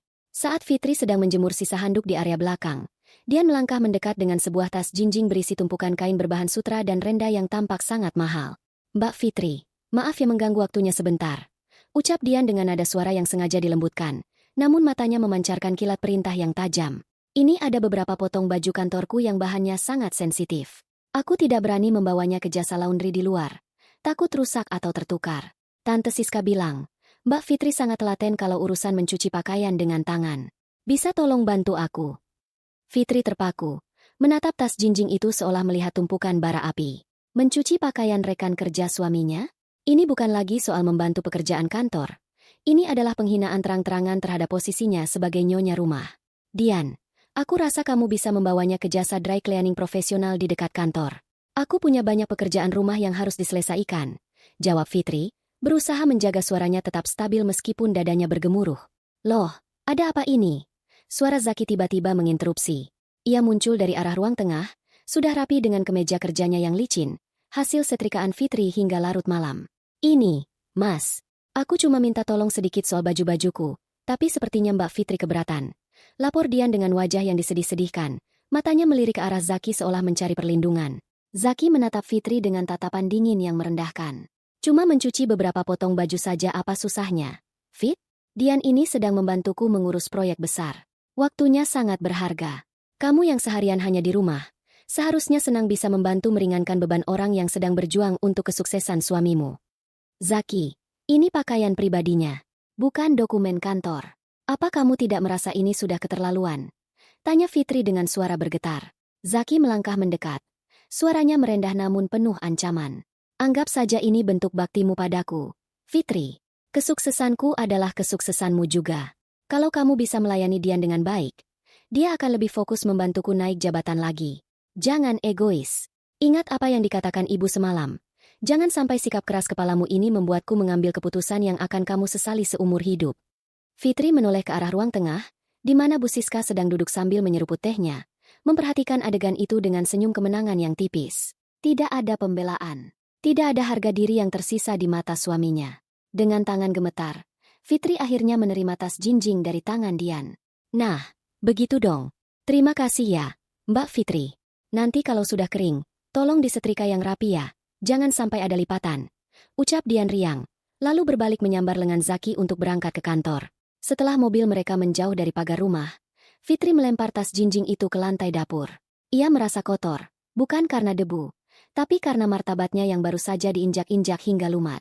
Ia masuk ke kamar mandi, mengunci pintu, dan duduk di atas tutup kloset. Ia butuh pelarian, ia butuh perlindungan. Dengan jari yang masih dingin, ia membuka ponselnya. Ada sebuah pesan masuk dari nomor yang ia kenali sebagai nomor pribadi Pak Baskara. Fitri, saya baru saja menerima pesan dari sekretaris saya. Saya terkejut mendengar kamu ingin bertemu. Ayahmu adalah orang yang sangat saya hormati, Dan saya tidak akan pernah lupa bagaimana beliau membantu saya di masa sulit dulu. Temui saya di kantor besok jam 10 pagi. Saya akan instruksikan keamanan agar kamu langsung dibawa ke ruangan saya tanpa perlu melewati prosedur umum. Air mata Fitri jatuh tanpa suara. Pak Baskara adalah sosok yang berbeda dari Zaki. Pak Baskara adalah pemilik perusahaan tempat Zaki bekerja. Seorang pria parubaya yang bijaksana dan memegang teguh nilai integritas. Di masa lalu, ayah Fitri adalah penasihat hukum pertama perusahaan Pak Baskara sebelum beliau wafat. Hubungan mereka bukan sekadar rekan bisnis, melainkan persaudaraan yang dalam. Fitri tahu, melangkah ke kantor Zaki untuk menemui Pak Baskara adalah langkah yang sangat berbahaya. Jika Zaki atau Dian melihatnya, mereka akan curiga dan mungkin akan melakukan hal yang lebih nekat. Namun, Fitri tidak punya pilihan. Ia butuh kepastian hukum. Ia butuh tahu bagaimana caranya menyelamatkan aset-aset yang sebenarnya adalah haknya dan bagaimana cara menjerat Zaki atas penggelapan dana yang ia temukan dari Riko. Fitri keluar dari kamar mandi, mencuci wajahnya, dan mulai mengerjakan pakaian Dian, bukan karena tunduk, melainkan karena ia butuh suasana rumah tetap tenang sampai ia berhasil menjalankan rencananya. Saat ia sedang menyikat kain sutra milik Dian, ia mendengar Bu Siska bicara di telepon di ruang tamu, membanggakan menantu, calon, barunya kepada teman-temannya. Fitri mengambil secari kertas kecil dari laci dapur. Ia menuliskan beberapa poin penting, nomor rekening rahasia Zaki yang pernah ia intip, tanggal pembelian perhiasan untuk Dian, dan kontak Riko. Ia melipat kertas itu hingga sekecil mungkin. Sore harinya, saat Bu Siska sedang tidur siang, Fitri menyelinap keluar ke halaman belakang. Di sana, ia melihat Hendra yang sedang membersihkan kaca mobil. Fitri mendekat, lalu dengan gerakan yang sangat cepat namun tersembunyi, ia menyelipkan kertas lipat itu ke dalam kantong celana kerja Hendra yang tergantung di jemuran dekat area cuci. Ia tidak mengatakan apa-apa. Ia hanya memberikan tatapan mata yang penuh arti kepada Hendra saat pria itu menoleh. Hendra tampak tertegun, namun ia segera mengangguk pelan, memahami bahwa kertas itu adalah sesuatu yang tidak boleh jatuh ke tangan Zaki. Fitri kembali ke dapur. Hatinya berdegup kencang. Ia baru saja menitipkan senjatanya pada orang lain, sebuah langkah berisiko yang bisa menghancurkannya jika Hendra berkhianat.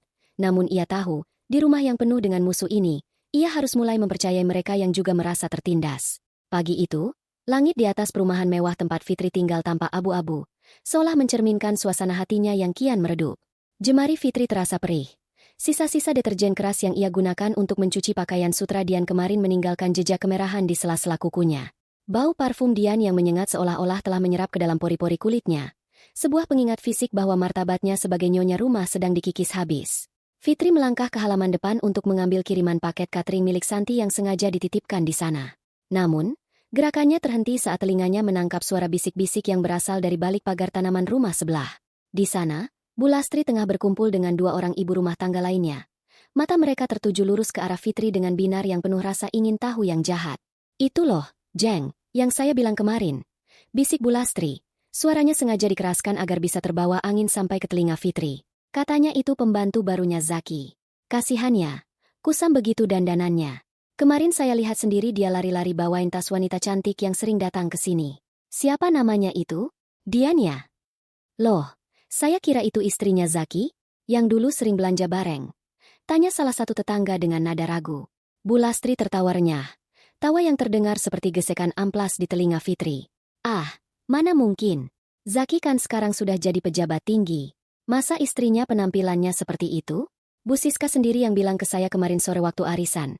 Katanya Zaki memang butuh tenaga bantuan ekstra karena rumah ini semakin besar. Jadi ya, wanita itu sekarang lebih banyak di dapur. Malah Bu Siska bilang, pembantu, ini kerjanya lambat sekali, makanya sering dimarahi. Darah Fitri terasa mendidih hingga ke ubun-ubun.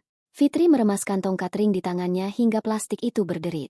Fitri ingin sekali melangkah maju, membuka pagar, dan berteriak di depan wajah Bu Lastri bahwa dia adalah istri sah Zaki, wanita yang menemani Zaki saat mereka hanya mampu makan nasi dengan garam. Namun, bayangan nota pembelian perhiasan dan rekaman suara di ponselnya menahan langkahnya.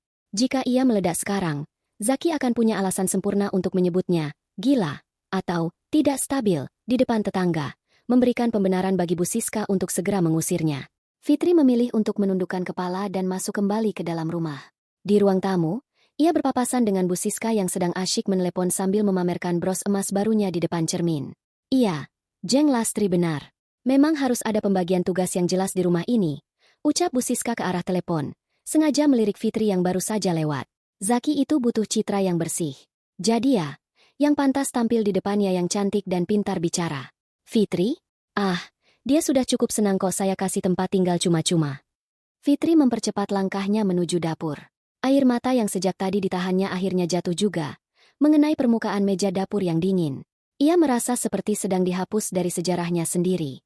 Namanya, statusnya, bahkan keberadaannya sebagai manusia seolah-olah sedang digantikan oleh sosok Dian yang kini bebas keluar masuk rumahnya.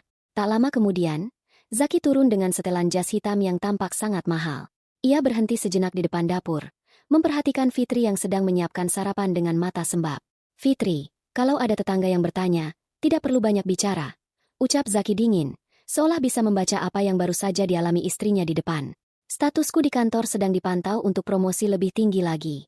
Aku tidak mau ada gosip kalau aku punya istri yang tidak bisa menjaga penampilan dan hanya tahu mengeluh. Biarkan mereka berpendapat apapun. Yang penting kebutuhanmu di rumah ini tercukupi. Termasuk membiarkan mereka mengira aku pembantumu, Zaki? Tanya Fitri dengan suara parau. Zaki mendengus, merapikan kerah bajunya. Itu konsekuensi dari ketidakmampuanmu mengimbangi posisiku. Kalau kamu tidak mau dikira pembantu, berusahalah terlihat seperti istri manajer. Tapi karena kamu tidak bisa, ya terima saja. Setidaknya kamu masih punya atap di atas kepalamu. Zaki melangkah pergi, disusul suara mobil yang menderu menjauh. Fitri berdiri mematung di tengah dapur. Pilihan itu kini terasa semakin tajam, berteriak demi harga diri yang sesaat, atau tetap dia membisu sementara dunianya runtuh demi serangan balik yang telak. Fitri menarik napas dalam-dalam, mengusap air matanya dengan punggung tangan yang kasar. Ia teringat janji temu dengan Pak Baskara besok jam 10 pagi. Itu adalah satu-satunya pelita yang tersisa. Namun, ada satu masalah. Bu Siska hampir tidak pernah membiarkannya keluar rumah sendirian tanpa alasan yang jelas belakangan ini. Fitri kembali ke kamarnya, membuka laci kecil tempat ia menyimpan obat-obatan. Ia mengambil sebuah botol vitamin milik Bu Siska yang hampir habis. Dengan tangan yang sedikit gemetar, Fitri mengosongkan botol itu dan menyembunyikannya di balik tumpukan pakaiannya. Sore harinya, saat Bu Siska mulai mencari-cari vitaminnya, Fitri mendekat dengan wajah yang sengaja dibuat sedih dan bersalah. Ibu, maafkan aku. Tadi saat membersihkan meja, botol vitamin ibu tersenggol dan pecah. Isinya tumpah ke saluran air. Besok pagi-pagi sekali, aku akan pergi ke apotek besar di pusat kota untuk mencarikannya yang baru. Ibu tahu kan, vitamin merek itu hanya ada di apotek tertentu yang jauh dari sini. Bu Siska menggerutu kesal, namun karena ia sangat bergantung pada suplemen tersebut, ia akhirnya mengangguk. Ya sudah, pergi pagi-pagi sekali sebelum Dian datang. Jangan lama-lama, banyak pekerjaan rumah yang belum beres. Fitri mengangguk patuh. Di balik wajahnya yang tertunduk, ada sebuah tekad yang membara. Ia baru saja menciptakan alasan untuk keluar rumah. Sebuah langkah kecil yang sangat berisiko jika Bu Siska sampai menelepon apotek tersebut untuk memeriksa keberadaannya. Namun bagi Fitri, ini adalah taruhan pertama yang harus ia menangkan sebelum ia benar-benar kehilangan jati dirinya sebagai seorang istri dan manusia. Langkah kaki Fitri terasa gamang saat ia menyusuri lorong supermarket besar di pusat kota. Di bawah pendar lampu neon yang terlalu terang, ia merasa seperti seekor hewan buruan yang sedang bersembunyi. Daster lusuhnya tertutup jaket pudar yang bagian lengannya sudah mulai menipis. Sebuah upaya sia-sia untuk menutupi kenyataan bahwa martabatnya sebagai nyonya rumah sedang dikuliti habis oleh mertua dan suaminya sendiri. Bau deterjen murah dan bawang putih masih melekat di ujung rambutnya, seolah menjadi stempel permanen dari status pembantu yang disematkan Bu Lastri dan diamini oleh Zaki. Ia sedang mencari vitamin khusus merek luar negeri yang diminta Bu Siska. Rak-rak di sini dipenuhi oleh barang-barang mewah, sangat kontras dengan keranjang belanjanya yang hanya berisi satu botol suplemen mahal, yang uangnya ia ambil dari simpanan pribadinya, karena Zaki menolak menambah uang belanja meski kebutuhan rumah meningkat sejak Dian sering bertamu. Saat ia sedang memeriksa label harga, sebuah bayangan tinggi melangkah mendekat. Fitri, apakah itu kamu, Nak? Suara itu berat, berwibawa, namun memiliki kehangatan yang sangat akrab di telinga Fitri. Ia tersentak, hampir menjatuhkan botol vitamin di tangannya. Saat ia menoleh, jantungnya seolah berhenti berdetak. Berdiri di sana, dengan setelan jas formal yang sangat rapi meski tanpa dasi, adalah Pak Baskara, pemilik utama perusahaan konstruksi tempat Zaki bekerja, sekaligus pria yang dulu selalu memanggil mendiang ayahnya dengan sebutan, kakak. Pak Baskara terpaku. Matanya yang sudah mulai berkerut di sudut-sudutnya menatap Fitri dari ujung kepala hingga ujung kaki. Ada kilat keterkejutan yang tidak bisa disembunyikan pria itu. Ia melihat rambut Fitri yang kusam, wajahnya yang tirus dengan lingkaran hitam di bawah mata, dan yang paling menyakitkan, ia melihat jemari Fitri yang pecah-pecah dan memerah karena terlalu banyak bersentuhan dengan sabun cuci keras. Ya Tuhan, Fitri, apa yang terjadi padamu? Suara Pak Baskara merendah, penuh dengan nada prihatin yang tulus. Sudah berapa tahun kita tidak bertemu sejak pemakaman ayahmu? Mengapa kamu terlihat seperti ini? Fitri merasa harga dirinya hancur berkeping-keping di depan pria yang sangat menghormati keluarganya ini. Ia ingin berteriak, ingin memeluk Pak Baskara dan menceritakan bagaimana suaminya memperlakukannya lebih rendah dari pelayan, atau bagaimana mertuanya memaksanya makan di lantai dapur. Namun, lidahnya terasa keluh. Kebanggaan sebagai putri seorang pengacara terhormat yang kini hancur menjadi debu membuatnya hanya bisa menundukkan kepala. Saya baik-baik saja, Pak. Hanya sedikit kurang tidur karena mengurus rumah, bisik Fitri, berusaha menyembunyikan tangannya di balik saku jaket. Pak Baskara melangkah lebih dekat, mengabaikan asistennya yang menunggu beberapa meter di belakang. Jangan berbohong pada orang tua ini, Fitri. Ayahmu adalah orang yang paling rapi dan menjaga martabat keluarga yang pernah saya kenal. Melihat putrinya yang dulu begitu cerah sekarang tampak tertekan seperti ini, hati saya sakit. Apakah suamimu tidak menjagamu dengan baik? Mendengar nama suami, Fitri mendongak sedikit. Ia teringat kembali pada posisinya yang terjepit. Suami saya, Zaki. Dia bekerja di perusahaan bapak. Dia baru saja naik jabatan menjadi manajer senior. Alis Pak Baskara bertaut. Zaki Nugraha? Manajer operasional yang baru saja dipromosikan. Fitri mengangguk pelan. Iya, Pak. Dia sangat sibuk belakangan ini. Karena itulah saya yang harus mengurus semuanya sendiri di rumah. Pak Baskara terdiam cukup lama. Matanya menatap Fitri dengan tatapan menyelidik yang dalam, seolah sedang membaca sebuah rahasia besar di balik wajah kuyu wanita di depannya. Ia tahu Zaki adalah salah satu bintang muda di perusahaannya yang sering pamer kemewahan di kantor. Namun melihat kondisi istri Zaki yang seperti ini, ada sebuah ketimpangan yang sangat mencolok di mata sang pemilik perusahaan. Zaki adalah karyawan yang ambisius, ucap Pak Baskara pelan. Nadanya kini mengandung kecurigaan yang tidak tertuju pada Fitri, melainkan pada Zaki. Tapi saya tidak pernah tahu bahwa keberhasilannya dibangun di atas kondisi istrinya yang seperti ini. Fitri, jika ada sesuatu yang tidak benar, kamu tahu kamu bisa bicara pada saya, kan? Saya berhutang nyawa dan perusahaan ini pada integritas ayahmu. Fitri memaksakan sebuah senyum tipis yang tampak sangat menyakitkan. Zaki bekerja sangat keras. Pak, saya hanya berusaha mendukungnya dari belakang. Meski mungkin cara saya terlihat berantakan. Mohon jangan sampaikan pertemuan kita ini padanya. Dia sedang sangat stres dengan proyek barunya bersama Dian. Mendengar nama Dian, tatapan Pak Baskara sedikit berubah. Namun ia segera menguasai dirinya. Ia merogoh saku jasnya dan mengeluarkan sebuah kartu nama berwarna hitam dengan cetakan emas. Bukan kartu nama kantor, melainkan kartu nama pribadi dengan nomor telepon yang hanya diketahui keluarga dekatnya. Simpan ini. Jangan ditaruh di dompet jika kamu takut dia melihatnya. Sembunyikan. Bisik Pak Baskara sambil menyerahkan kartu itu. Saya ingin kamu datang ke acara ulang tahun perusahaan minggu depan. Zaki pasti akan datang. Saya ingin melihatmu di sana, bukan sebagai istri di belakang layar, tapi sebagai putri dari sahabat saya. Fitri menerima kartu itu dengan tangan gemetar. Ia tahu Zaki dan Bu Siska sudah merencanakan agar ia tetap di rumah dengan alasan sakit. Sementara Dian yang akan mendampingi Zaki. Mengiyakan ajakan Pak Baskara berarti ia sedang menabur benih badai di dalam rumah tangganya. Saya tidak yakin bisa datang, Pak. Lirih Fitri. Datanglah, Fitri. Untuk harga diri ayahmu. Tegas Pak Baskara sebelum akhirnya berpamitan dengan raut wajah yang masih dipenuhi keprihatinan mendalam. Fitri berdiri mematung di lorong supermarket yang dingin itu. Kartu nama di tangannya terasa sangat berat. Ia tahu, jika ia menggunakan kartu ini untuk menghubungi Pak Baskara, ia akan membuka kotak Pandora yang bisa menghancurkan karir Zaki seketika.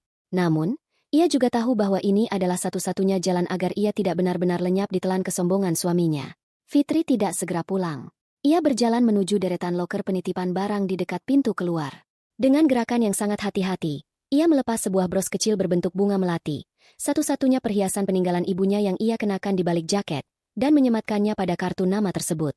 Ia memasukkan keduanya ke dalam sebuah amplop kecil yang ia beli di kasir, lalu menitipkannya di bagian pusat informasi supermarket untuk diambil oleh seseorang besok pagi, setelah ia memberikan sebuah pesan rahasia yang ia rencanakan melalui ponsel Hendra. Fitri baru saja menciptakan jalur komunikasi formal yang tidak akan pernah bisa dilacak oleh Zaki melalui riwayat ponsel atau tas pribadinya. Pertemuan singkat namun bermakna dengan Pak Baskara di supermarket memberikan sedikit oksigen bagi paru-paru Fitri yang nyaris kolaps tertimbun sesak. Namun, saat ia melangkahkan kaki kembali melewati ambang pintu rumahnya, oksigen itu seolah tersedot habis oleh aroma parfum Dian yang kini mendominasi setiap sudut ruangan. Rumah yang dulunya penuh dengan doa dan harapan Fitri, kini terasa seperti penjara yang asing, di mana ia adalah narapidana tanpa vonis yang jelas. Pagi itu, suasana di meja makan terasa begitu jomplang. Zaki duduk dengan gagah, membolak-balik majalah bisnis mewah, sementara Bu Siska sibuk mencoba seuntai kalung mutiara yang baru saja diberikan Zaki. Di sisi lain, Dian sedang asyik menyesap kopi yang dibuatkan Fitri. Matanya tak lepas dari ponsel yang menunjukkan katalog perumahan elit. "Zaki, apa tidak terlalu mahal kalau ibu ambil yang mutiara asli ini?" Tanya Bu Siska dengan nada pura-pura khawatir, meski senyum kemenangannya tak bisa disembunyikan. "Untuk ibu, apa yang tidak? Jabatan baruku ini kan juga berkat doa ibu." Sahut Zaki tanpa sedikit pun melirik Fitri yang sedang mengelap lantai di area dapur yang berbatasan langsung dengan ruang makan. "Dian juga butuh apresiasi. Dia yang paling banyak membantuku di kantor. Minggu depan, aku sudah pesan tiket liburan ke Bali untuk kalian berdua. Ibu butuh penyegaran, kan?" Fitri menghentikan gerakan tangannya. Lidahnya terasa pahit. Kemarin, saat ia meminta uang untuk membayar tagihan listrik yang sudah lewat jatuh tempo, Zaki membentaknya dan mengatakan bahwa ia harus belajar berhemat. Kini, di depan matanya, jutaan rupiah dihamburkan seolah uang itu hanyalah tumpukan kertas tanpa arti. "Mas Zaki," panggil Fitri lirih dari posisinya yang masih berlutut di lantai. "Uang belanja bulan ini sudah habis. Gas di dapur kosong, dan tagihan air belum dibayar. Bisa aku minta sedikit saja untuk keperluan itu?"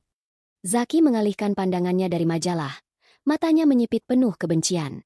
"Habis? Kamu apakan uang 5 juta yang aku kasih? Kamu itu kerjanya cuma di rumah. Tidak perlu bensin, tidak perlu dandan. Harusnya uang itu sisa banyak. Jangan jadi istri yang rakus dan mau menguras hartaku hanya karena aku sekarang sukses." "Tapi mas, harga kebutuhan pokok naik, dan sejak ada tamu setiap hari, pengeluaran kita." "Cukup." Zaki menggebrak meja, membuat cangkir kopi Dian berdenting. "Kalau kamu tidak bisa mengelola uang, jangan minta lagi. Mulai sekarang, semua kebutuhan dapur akan diurus oleh ibu. Kamu cukup kerjakan apa yang diperintahkan. Jangan lagi berani menanyakan masalah finansial padaku. Kamu tidak punya kontribusi apa-apa dalam mencari uang ini." Fitri menunduk dalam-dalam. Air matanya jatuh mengenai ubin yang baru saja ia bersihkan. Di tengah kehancuran hatinya, ia merasakan sepasang mata mengawasinya. Ia mendongak dan mendapati Dian sedang menatapnya dengan senyum tipis yang mematikan. 1 jam kemudian, saat Zaki berangkat ke kantor dan Bu Siska sedang mandi, Dian menghampiri Fitri yang sedang mencuci tumpukan piring di wastafel dapur. Dian bersandar pada meja dapur, melipat tangan di dada dengan gaya angkuh. "Mbak Fitri, kamu tidak capek?" Suara Dian terdengar rendah, namun setiap katanya terasa seperti tusukan jarum. "Dengar, Mbak, laki-laki seperti Zaki itu ibarat elang. Dia butuh langit yang luas, bukan sangkar sempit dan kusam seperti kamu. Kamu hanya masa lalunya yang memalukan. Sesuatu yang harus dia buang agar karirnya tidak terhambat." Fitri tidak menoleh. Ia terus menggosok piring dengan gerakan mekanis. "Aku istrinya, Dian. Kamu hanya orang luar." Dian tertawa pelan, suara tawa yang sangat menyebalkan. "Istri? Gelar itu hanya tinggal menunggu waktu untuk kadaluarsa. Mbak, Mas Zaki sudah menjanjikan pernikahan padaku. Dia bilang, dia sudah tidak tahan melihat wajah kusammu setiap hari. Dia butuh pendamping yang bisa diajak bicara soal masa depan, bukan soal harga gas dan tagihan air." Dian melangkah lebih dekat, membisikkan sesuatu tepat di telinga Fitri. "Minggu depan, setelah acara ulang tahun perusahaan, dia akan mengurus perceraian kalian. Dan aku yang akan menjadi nyonya rumah yang baru di sini. Mungkin kamu bisa melamar jadi asisten rumah tanggaku kalau kamu mau. Setidaknya kamu sudah terbiasa melayani aku, kan?" Dada Fitri bergemuruh. Rasa ingin mencakar wajah cantik di depannya begitu kuat. Namun ia teringat kartu nama di balik bajunya. Ia teringat janji Pak Baskara. Jika ia meledak sekarang, ia akan kehilangan segalanya sebelum pertempuran yang sesungguhnya dimulai. Fitri menarik napas panjang, menekan amarahnya hingga ke dasar batinnya yang paling dalam. "Kita lihat saja nanti, Dian. Rencana manusia tidak selalu sama dengan kenyataan," jawab Fitri dengan suara yang sangat tenang, ketenangan yang membuat Dian sedikit mengernyitkan dahi. Dian mendengus lalu melangkah pergi sambil mengibaskan rambutnya yang harum. Fitri berdiri mematung di depan wastafel. Pengabaian finansial Zaki dan pengakuan Dian barusan adalah kepingan puzzle terakhir yang ia butuhkan untuk meyakinkan dirinya sendiri bahwa tidak ada lagi yang perlu dipertahankan dari pernikahan ini. Zaki bukan lagi pria yang ia cintai. Zaki adalah parasit yang sedang menghisap sisa-sisa hidupnya. Fitri mengeringkan tangannya. Ia masuk ke kamar, memastikan Bu Siska masih di dalam kamar mandi. Ia membuka lemari pakaian Zaki, bukan untuk merapikan baju, melainkan untuk mencari sesuatu yang sangat spesifik. Ia tahu Zaki memiliki sebuah tablet pribadi yang jarang dibawa ke kantor dan selalu disimpan di balik tumpukan berkas lama di laci bawah lemari. Dengan tangan yang dingin, Fitri menemukan tablet itu. Ia tahu kata sandinya, tanggal pernikahan mereka. Sesuatu yang ironis karena Zaki terlalu malas untuk menggantinya. Di dalamnya, Fitri mulai menelusuri folder tersembunyi. Matanya membelalak saat menemukan serangkaian draft surat perjanjian di bawah tangan antara Zaki dan seseorang yang namanya sering disebut Riko. Perjanjian mengenai pembagian persentase dari proyek yang digelapkan. Fitri tidak menghapus apapun. Ia mengambil ponselnya sendiri, lalu dengan sangat hati-hati, ia memotret setiap lembar dokumen digital itu satu persatu. Ia tahu, mengakses perangkat pribadi Zaki adalah tindakan berisiko yang bisa membuat Zaki mengamuk hebat jika ketahuan. Namun Fitri sudah tidak peduli. Ia menyelipkan kembali tablet itu ke tempat asalnya, lalu menyembunyikan ponselnya di balik lipatan dasternya saat mendengar pintu kamar mandi terbuka. Fitri segera keluar dari kamar dengan wajah yang kembali menunduk, seolah-olah ia masihlah wanita lemah yang sama yang bisa diinjak-injak sesuka hati. Layar ponsel di tangan Fitri masih menyisakan pendar cahaya dari foto-foto dokumen penggelapan yang ia ambil dari tablet Zaki. Jantungnya berdegup dengan irama yang menyakitkan, seolah setiap detaknya adalah hantaman godam pada dinding kesabarannya yang sudah retak. Kata-kata Dian tentang nyonya rumah baru dan janji pernikahan Zaki terus berputar di kepalanya, menciptakan badai emosi yang membuat jemarinya terasa dingin dan kaku. Ia menyadari bahwa selama ini ia bukan hanya dikhianati secara perasaan, tetapi sedang direncanakan untuk dihancurkan secara total secara finansial dan sosial. Malam itu, suasana rumah terasa sangat sunyi, namun kesunyian itu justru terasa mengancam. Zaki baru saja pulang dengan wajah yang berseri-seri, sementara Bu Siska sudah menunggunya di ruang tengah dengan teh hangat. Fitri, yang baru saja selesai membersihkan sisa makan malam di dapur, sengaja mematikan lampu area belakang agar keberadaannya tidak disadari. Ia berjongkok di balik pilar pembatas antara dapur dan ruang tengah. Ponselnya sudah dalam mode merekam, diletakkan dengan sangat hati-hati di rapajangan yang menempel pada dinding kayu pembatas. Zaki, bagaimana soal bonus tahunanmu itu? Suara Bu Siska terdengar penuh harap. Ibu sudah lihat-lihat brosur apartemen yang Nak Dian tunjukkan kemarin. Lokasinya sangat bergengsi. Zaki tertawa, sebuah tawa yang terdengar sangat asing bagi Fitri, penuh dengan kesombongan dan ketiadaan empati. Sabar, Ma. Lusa bonus itu cair. Nilainya lebih besar dari yang kita duga. Pak Baskara sangat puas dengan hasil kerja timku, padahal dia tidak tahu kalau sebagian besar dana operasional sudah aku alirkan ke rekening kita melalui bantuan Dian. Bagus sekali, Nak, sahut Bu Siska. Suaranya kini merendah namun tetap tajam. Lalu, bagaimana dengan wanita di belakang itu? Ibu sudah tidak tahan melihat mukanya yang kusam. Setiap kali dia lewat, suasana hati ibu langsung berantakan. Belum lagi bisik-bisik tetangga karena Bu Lastri terus bertanya kapan pembantu baru kita itu pergi. Fitri memejamkan mata rapat-rapat. Ia merasa jiwanya seolah ditarik paksa dari tubuhnya. Dianggap pembantu oleh lingkungan adalah satu hal, tetapi mendengar suaminya sendiri mendengarkan hal itu tanpa pembelaan adalah luka yang berbeda. Begitu uang itu masuk rekening rahasia kita lusa, aku akan langsung mengurus semuanya. Ma. Jawab Zaki dengan nada bicara yang seolah-olah sedang membahas pembuangan barang rongsokan. Aku sudah bicara dengan pengacara yang dikenalkan Dian. Aku akan mengusirnya dari rumah ini dengan alasan dia tidak bisa mengurus rumah tangga dan sering bersikap kasar padamu. Aku tidak akan memberinya sepeser pun. Biar dia pulang ke kampungnya dengan daster-daster lusuh itu. Setelah itu, Dian akan pindah ke sini secara resmi sebelum kita pindah ke apartemen baru. Kamu yakin dia tidak punya bukti apa-apa soal asetmu? Tanya Bu Siska lagi. Terdengar sedikit khawatir. Mana mungkin, Ma. Fitri itu bodoh. Dia hanya tahu cara mencuci dan memasak. Dia bahkan tidak tahu cara mengecek saldo rekening pribadinya sendiri, apalagi melacak aliran dana perusahaanku. Dia terlalu percaya padaku, dan itulah kesalahan terbesarnya. Fitri menggigit bibir bawahnya hingga terasa perih, berusaha menahan isak tangis yang nyaris pecah. Air matanya jatuh mengenai punggung tangannya yang kasar. Bodoh. Kata itu menusuk hatinya lebih dalam dari belati manapun. Ia teringat bagaimana ia merelakan mimpinya, bagaimana ia bekerja siang malam untuk memastikan Zaki bisa kuliah S2 dengan tenang, dan bagaimana ia selalu percaya bahwa kesulitan mereka adalah ujian menuju kebahagiaan.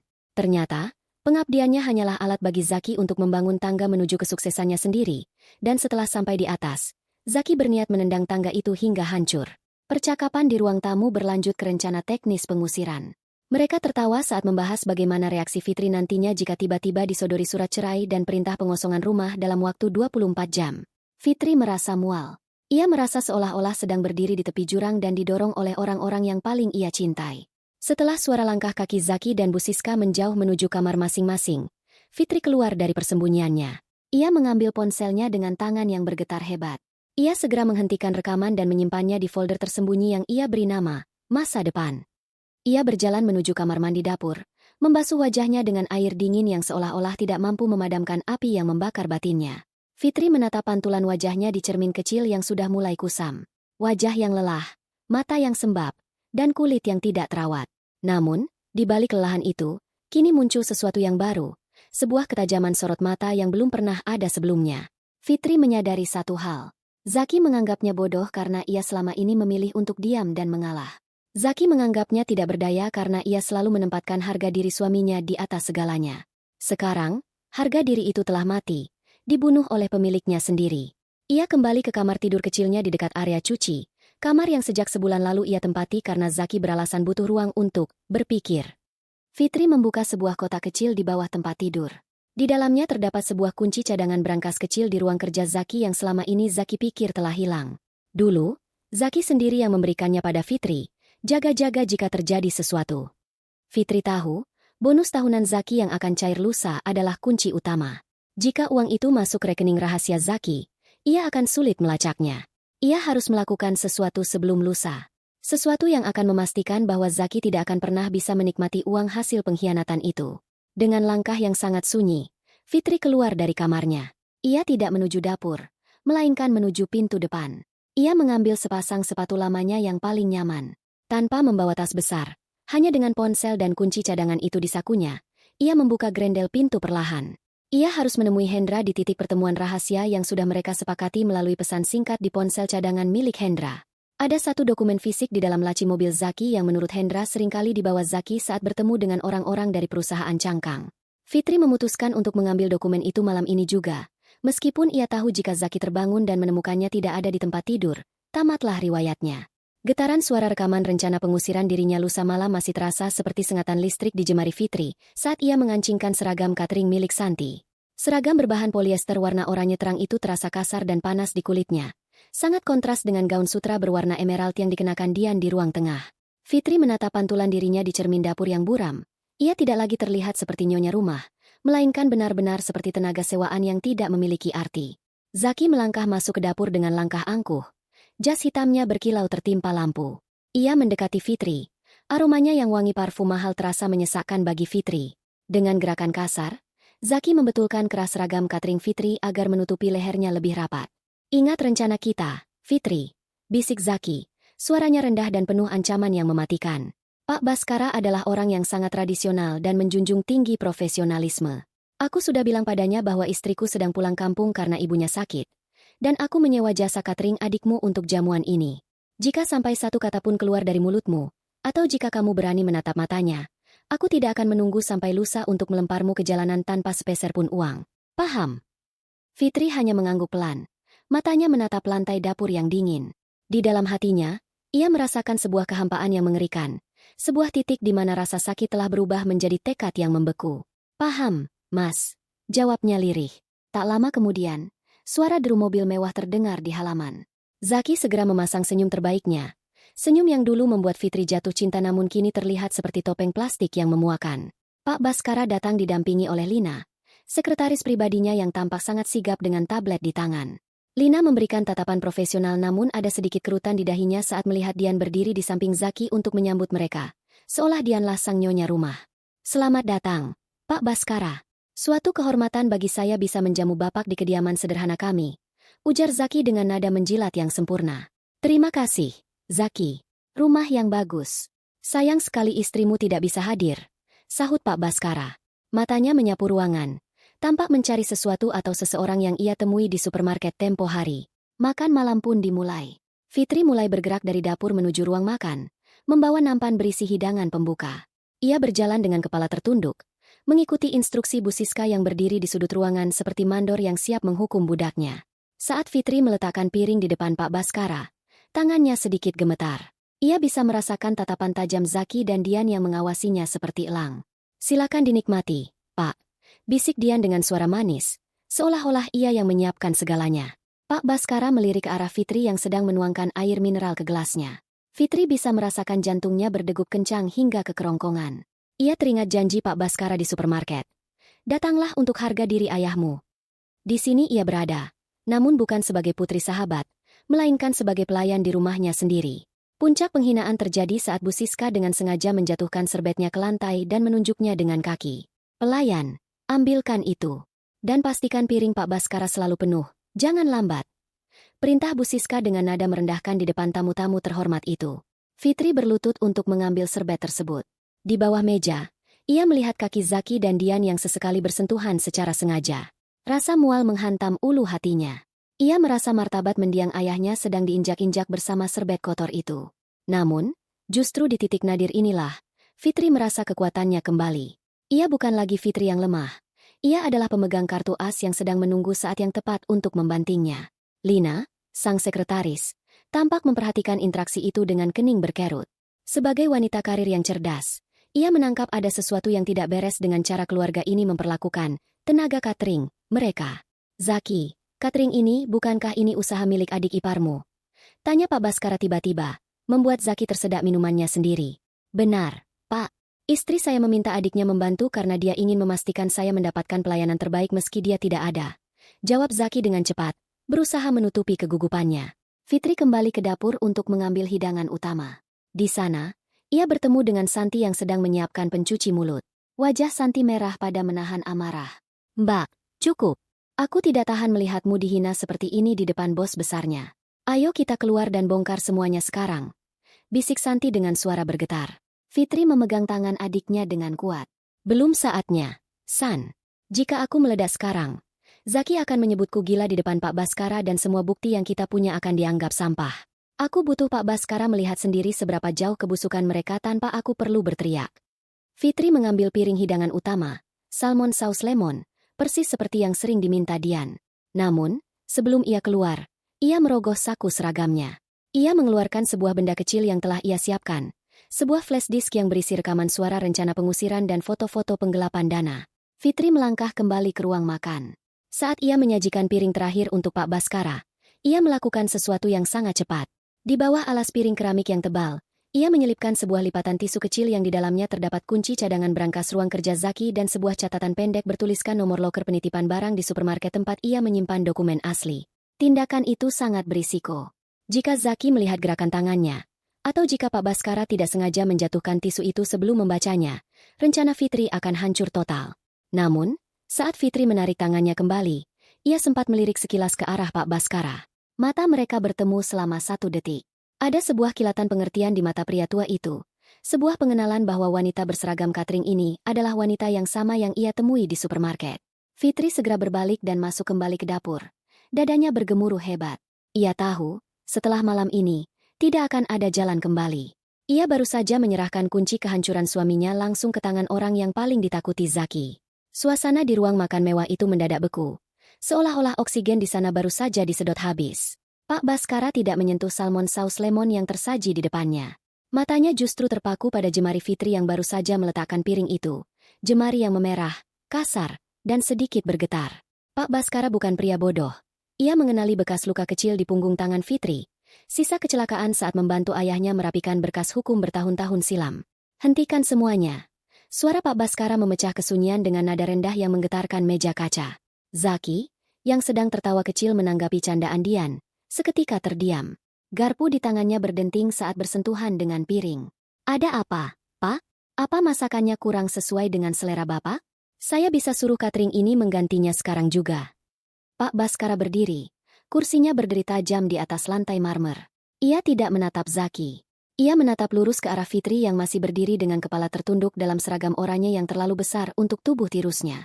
Zaki, kamu bilang istrimu pulang kampung karena ibunya sakit. Ucap Pak Baskara. Setiap katanya mengandung petir yang siap menyambar. Lalu, siapa wanita di depanku ini? Kenapa wajah putri dari sahabat terbaikku, mendiang Bapak Hermawan, ada di sini dengan seragam pelayan dan tangan yang hancur karena deterjen? Wajah Zaki seketika berubah pucat pasi, seperti dialiri es. Di sampingnya, Dian tampak menelan ludah dengan susah payah. Sementara Bu Siska yang tadinya duduk angkuh kini mulai gelisah di kursinya. Pak, ini, Bapak salah paham. Ini hanya tenaga bantuan dari catering Santi. Gagap Zaki, keringat dingin mulai membasahi dahinya. Fitri perlahan mengangkat kepalanya. Tidak ada lagi ketakutan di matanya. Rasa sakit yang ia kumpulkan di lantai dapur selama berminggu-minggu kini mengkristal menjadi keberanian yang tajam. Ia merogoh saku seragamnya, mengeluarkan ponsel yang sudah tersambung ke pengeras suara nirkabel yang terpasang di ruang tengah, alat yang ia siapkan sore tadi dengan bantuan Santi. Mas Zaki benar, Pak Baskara. Di rumah ini, saya memang hanya tenaga bantuan. Suara Fitri terdengar jernih dan dingin. Saya adalah istri yang dianggap babu, karena tidak selevel dengan jabatan baru suami saya. Fitri menekan tombol putar. Ruang makan itu tiba-tiba dipenuhi oleh suara rekaman yang sangat jelas. Itu adalah suara Zaki dan Bu Siska dari malam sebelumnya. Begitu uang itu masuk rekening rahasia kita lusa, aku akan langsung mengurus semuanya. Aku tidak akan memberinya sepeser pun. Biar dia pulang ke kampungnya dengan daster-daster lusuh itu. Suara tawa Zaki dan penghinaan Bu Siska tentang Fitri yang bodoh menggema di ruangan itu, memantul di dinding-dinding mewah yang selama ini menjadi saksi bisu penindasan Fitri. Wajah Bu Siska kini berubah dari pucat menjadi abu-abu. Ia menatap Pak Baskara dengan mata yang membelalak ketakutan. Tidak hanya itu, Pak Baskara, lanjut Fitri. Suaranya tetap stabil meskipun dadanya bergemuruh. Ia mengeluarkan bundel dokumen yang ia ambil dari brankas Zaki. Ini adalah catatan aliran dana operasional perusahaan yang dialirkan Mas Zaki ke rekening pribadi atas nama Dian, asistennya ini. Mereka berencana membeli apartemen mewah dengan bonus tahunan yang seharusnya menjadi hak perusahaan. Lina, sekretaris Pak Baskara, segera menerima dokumen itu dan memeriksanya dengan teliti. Ia mengangguk pelan ke arah bosnya, mengonfirmasi bahwa angka-angka di sana adalah bukti penggelapan yang nyata. Cukup. Pak Baskara menggebrak meja dengan sangat keras hingga gelas kristal terguling. Zaki, kamu bukan hanya mengkhianati istrimu, tapi kamu telah merusak integritas perusahaan saya. Kamu menggunakan fasilitas dan jabatan yang saya berikan untuk menghancurkan wanita yang justru menjadi alasan mengapa saya mau mempekerjakanmu dulu. Zaki ambruk dari kursinya. Ia seolah kehilangan tulang di kakinya. Pria yang tadi begitu angkuh kini bersimpuh di lantai marmer, merayap mendekati kaki Pak Baskara. Pak, saya mohon. Pak, jangan pecat saya. Itu semua hilaf. Pak, Dian yang menghasut saya. Saya mohon, pikirkan masa depan saya. Melihat anaknya bersujud, Bu Siska yang tadinya selalu menghina Fitri, kini ikut luruh ke lantai. Dengan air mata yang mengucur deras, ia merangkak menuju Fitri. Ia memegang ujung seragam catering Fitri dengan tangan yang gemetar. Fitri, menantuku, tolonglah Zaki. Isak Bu Siska, suaranya parau dan menjijikan di telinga Fitri. Ibu salah. Fit. Ibu hilaf. Tolong katakan pada Pak Baskara agar jangan memecat Zaki. Kita bisa perbaiki semuanya. Fit, kamu tetap nyonya di rumah ini. Ibu janji tidak akan menyuruhmu ke dapur lagi. Tolong, nak. Dian, yang menyadari posisinya di ujung tanduk, mencoba menyelinap pergi. Namun Lina dengan sigap menghalangi jalannya. Anda juga tidak akan kemana-mana. Nona Dian, audit internal akan segera memproses Anda. Fitri menatap Zaki dan Bu Siska yang kini bersujud di kakinya. Ini adalah pemandangan yang selama ini ia bayangkan. Namun tidak ada rasa puas yang meledak-ledak. Yang ia rasakan hanyalah kekosongan yang dalam. Ia teringat bagaimana ia makan di lantai dapur sementara mereka tertawa di meja ini. Ia teringat bagaimana tangannya perih mencuci baju Dian sementara Zaki memujinya sebagai bakti istri. Berdirilah, Bu, ucap Fitri dingin, menarik ujung seragamnya dari genggaman Bu Siska. Ibu bilang aku pembantu, kan? Pembantu tidak punya kuasa untuk menyelamatkan majikannya. Fitri, aku suamimu. Teriak Zaki sambil mencoba memegang tangan Fitri. Aku akan putuskan Dian. Aku akan belikan kamu apa saja. Tolong, jangan hancurkan karirku. Fitri menarik tangannya dengan jijik. Ia menatap Pak Baskara. Pak, saya sudah menyerahkan semua bukti yang Bapak butuhkan. Sisanya, saya serahkan pada hukum dan kebijakan perusahaan Bapak. Saya tidak ingin lagi terlibat dalam urusan pria ini. Pak Baskara mengangguk. Sorot matanya melunak saat menatap Fitri. Kamu wanita yang kuat. Fitri, ayahmu akan bangga padamu. Pak Baskara kemudian menoleh pada Zaki dengan tatapan yang menghakimi. Zaki, mulai detik ini, kamu diberhentikan secara tidak hormat. Seluruh aset yang dibeli dengan dana perusahaan akan disita, termasuk rumah ini jika terbukti ada aliran dana gelap di dalamnya. Lina, panggil keamanan dan pihak kepolisian. Zaki meraung, memukul-mukul lantai dengan tangannya, sementara Bu Siska jatuh pingsan di samping meja makan. Dian hanya bisa berdiri kaku dengan wajah yang penuh penyesalan. Penyesalan karena telah tertangkap, bukan karena rasa bersalah. Fitri berbalik. Ia melepaskan celemek cateringnya dan menjatuhkannya tepat di atas wajah Zaki yang sedang menangis. Tanpa menoleh lagi, ia berjalan menuju dapur tempat Santi sudah menunggunya dengan air mata haru. Fitri tidak membawa tas mewahnya. Ia hanya mengambil sebuah tas kain kecil berisi dokumen pribadinya dan foto mendiang ayahnya. Ia melangkah keluar melalui pintu belakang, melewati Hendra yang berdiri tegak memberikan hormat padanya. Di bawah langit malam yang pekat, Fitri merogoh sakunya dan mengambil kunci mobil Zaki yang sempat ia ambil tadi. Ia tidak menggunakannya untuk kabur, melainkan melemparkannya ke dalam sumur tua di belakang rumah. Dengan langkah yang terasa jauh lebih ringan, ia masuk ke dalam mobil tua milik Santi. Namun sebelum mereka berangkat, Fitri meminta adiknya berhenti sejenak di depan kantor pos yang masih buka 24 jam untuk mengirimkan sebuah surat yang sudah ia siapkan sebelumnya untuk pengacara keluarga mereka. Pagi itu, rumah mewah yang selama beberapa bulan terakhir menjadi panggung sandiwara pengkhianatan terasa sedingin makam. Tidak ada lagi aroma parfum mahal milik Dian yang menyesakan. Tidak ada lagi suara tawa angkuh Bu Siska di ruang tengah. Yang tersisa hanyalah bayang-bayang kehancuran yang menyelinap di sudut-sudut plafon yang mulai tampak kusam karena tak lagi terurus. Zaki duduk bersandar di lantai ruang tamu yang dulu ia bangga-banggakan, menatap kosong sebuah map coklat berlogo perusahaan Pak Baskara. Di dalamnya, surat pemecatan tidak hormat itu tergeletak seperti vonis mati bagi karirnya. Fitri berdiri di ambang pintu kamar utama, memegang tas kain kecilnya. Ia tidak lagi mengenakan daster lusuh, juga tidak mengenakan seragam catering. Ia memakai kemeja katun rapi milik almarhum ayahnya yang telah ia kecilkan. Sebuah simbol bahwa ia telah memungut kembali martabat yang sempat ia biarkan diinjak-injak. "Mas, aku pergi," ucap Fitri datar. Suaranya tidak lagi bergetar oleh isak tangis, melainkan jernih seperti air pegunungan yang dingin. Zaki mendongak, matanya merah dan cekung. "Fitri, tolong jangan sekarang. Dian, dia pergi. Dia membawa semua barang berharga yang pernah kubelikan. Dia bilang dia tidak bisa hidup dengan pria pengangguran yang sebentar lagi diproses polisi." Fitri hanya menatap suaminya dengan tatapan yang sulit diartikan. Ada sisa-sisa rasa iba di sana, namun rasa itu telah kalah telak oleh logika yang telah pulih. Itu pilihan Dian, Mas. Dan apa yang terjadi padamu adalah hasil dari pilihanmu sendiri. Kamu yang membuka pintu untuknya, dan kamu yang mengunci pintu untukku. Tapi ibu, ibu jatuh sakit. Zaki menunjuk ke arah kamar tamu tempat Bu Siska terbaring lemah. Kenyataannya, sakitnya Bu Siska bukanlah karena virus atau bakteri, melainkan karena rasa malu yang merambat ke seluruh sarafnya. Pagi tadi, Bu Lastri dan ibu-ibu tetangga lainnya sengaja berkumpul di depan pagar rumah, membicarakan dengan suara keras tentang bagaimana Zaki dipecat karena mencuri uang perusahaan. Kebohongan yang dibangun Bu Siska tentang Fitri si pembantu baru, berbalik menyerangnya dengan sangat kejam.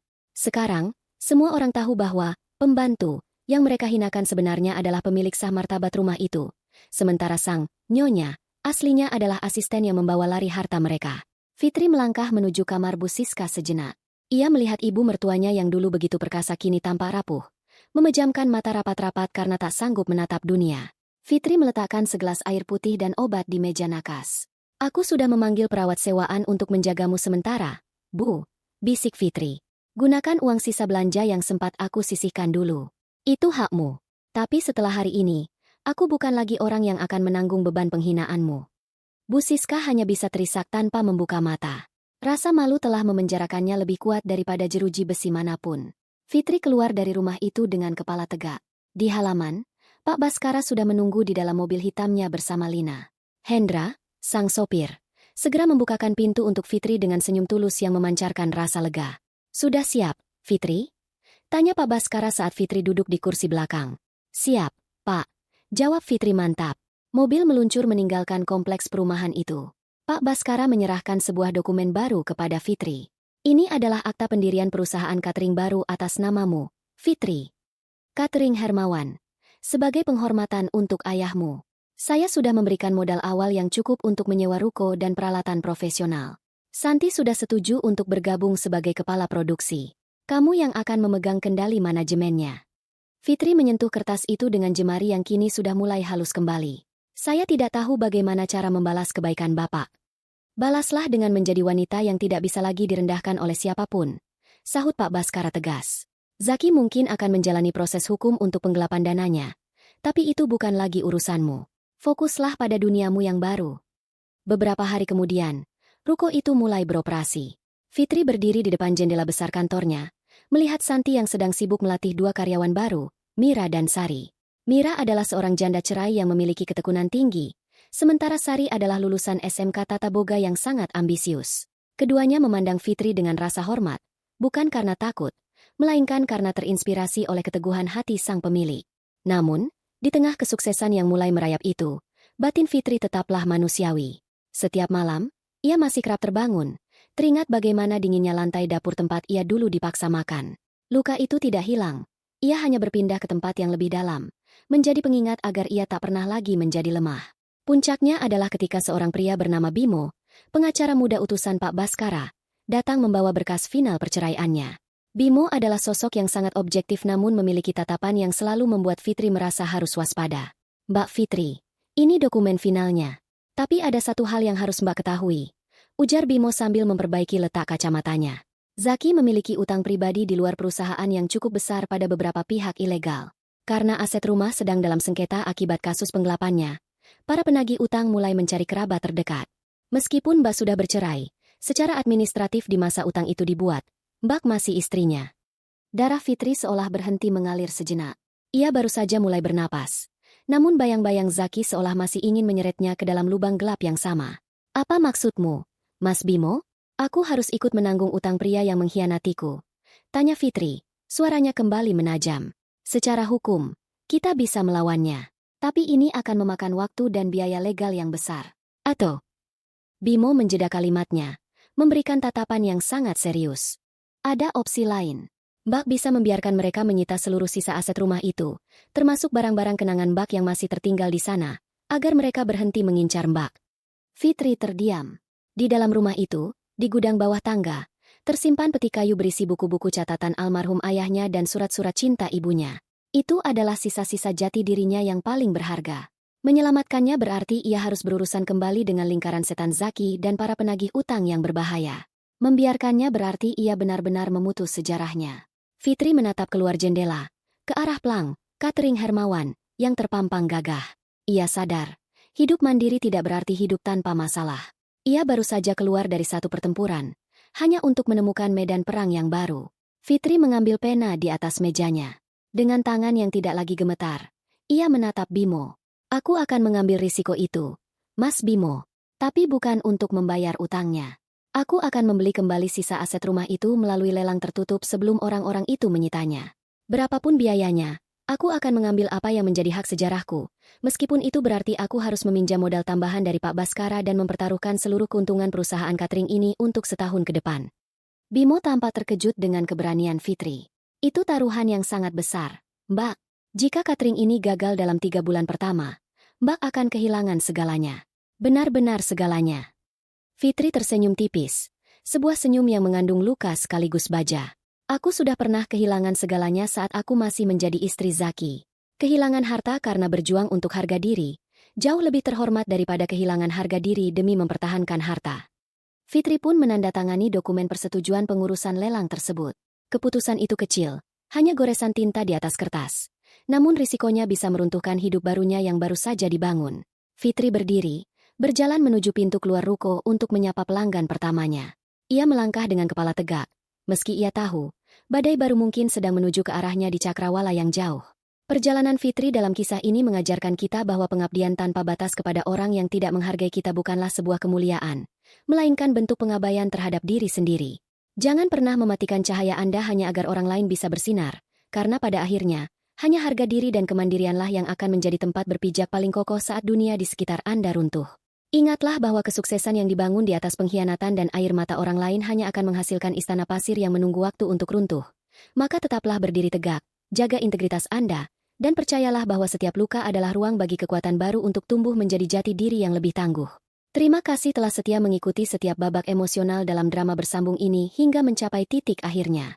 Sebagai penulis, merupakan sebuah kehormatan bagi saya untuk bisa membagikan kisah tentang keberanian dan keadilan ini kepada Anda semua. Semoga perjuangan Fitri menjadi pengingat bahwa kegelapan sedalam apapun tidak akan pernah mampu memadamkan api bagi mereka yang berani melangkah dengan kejujuran.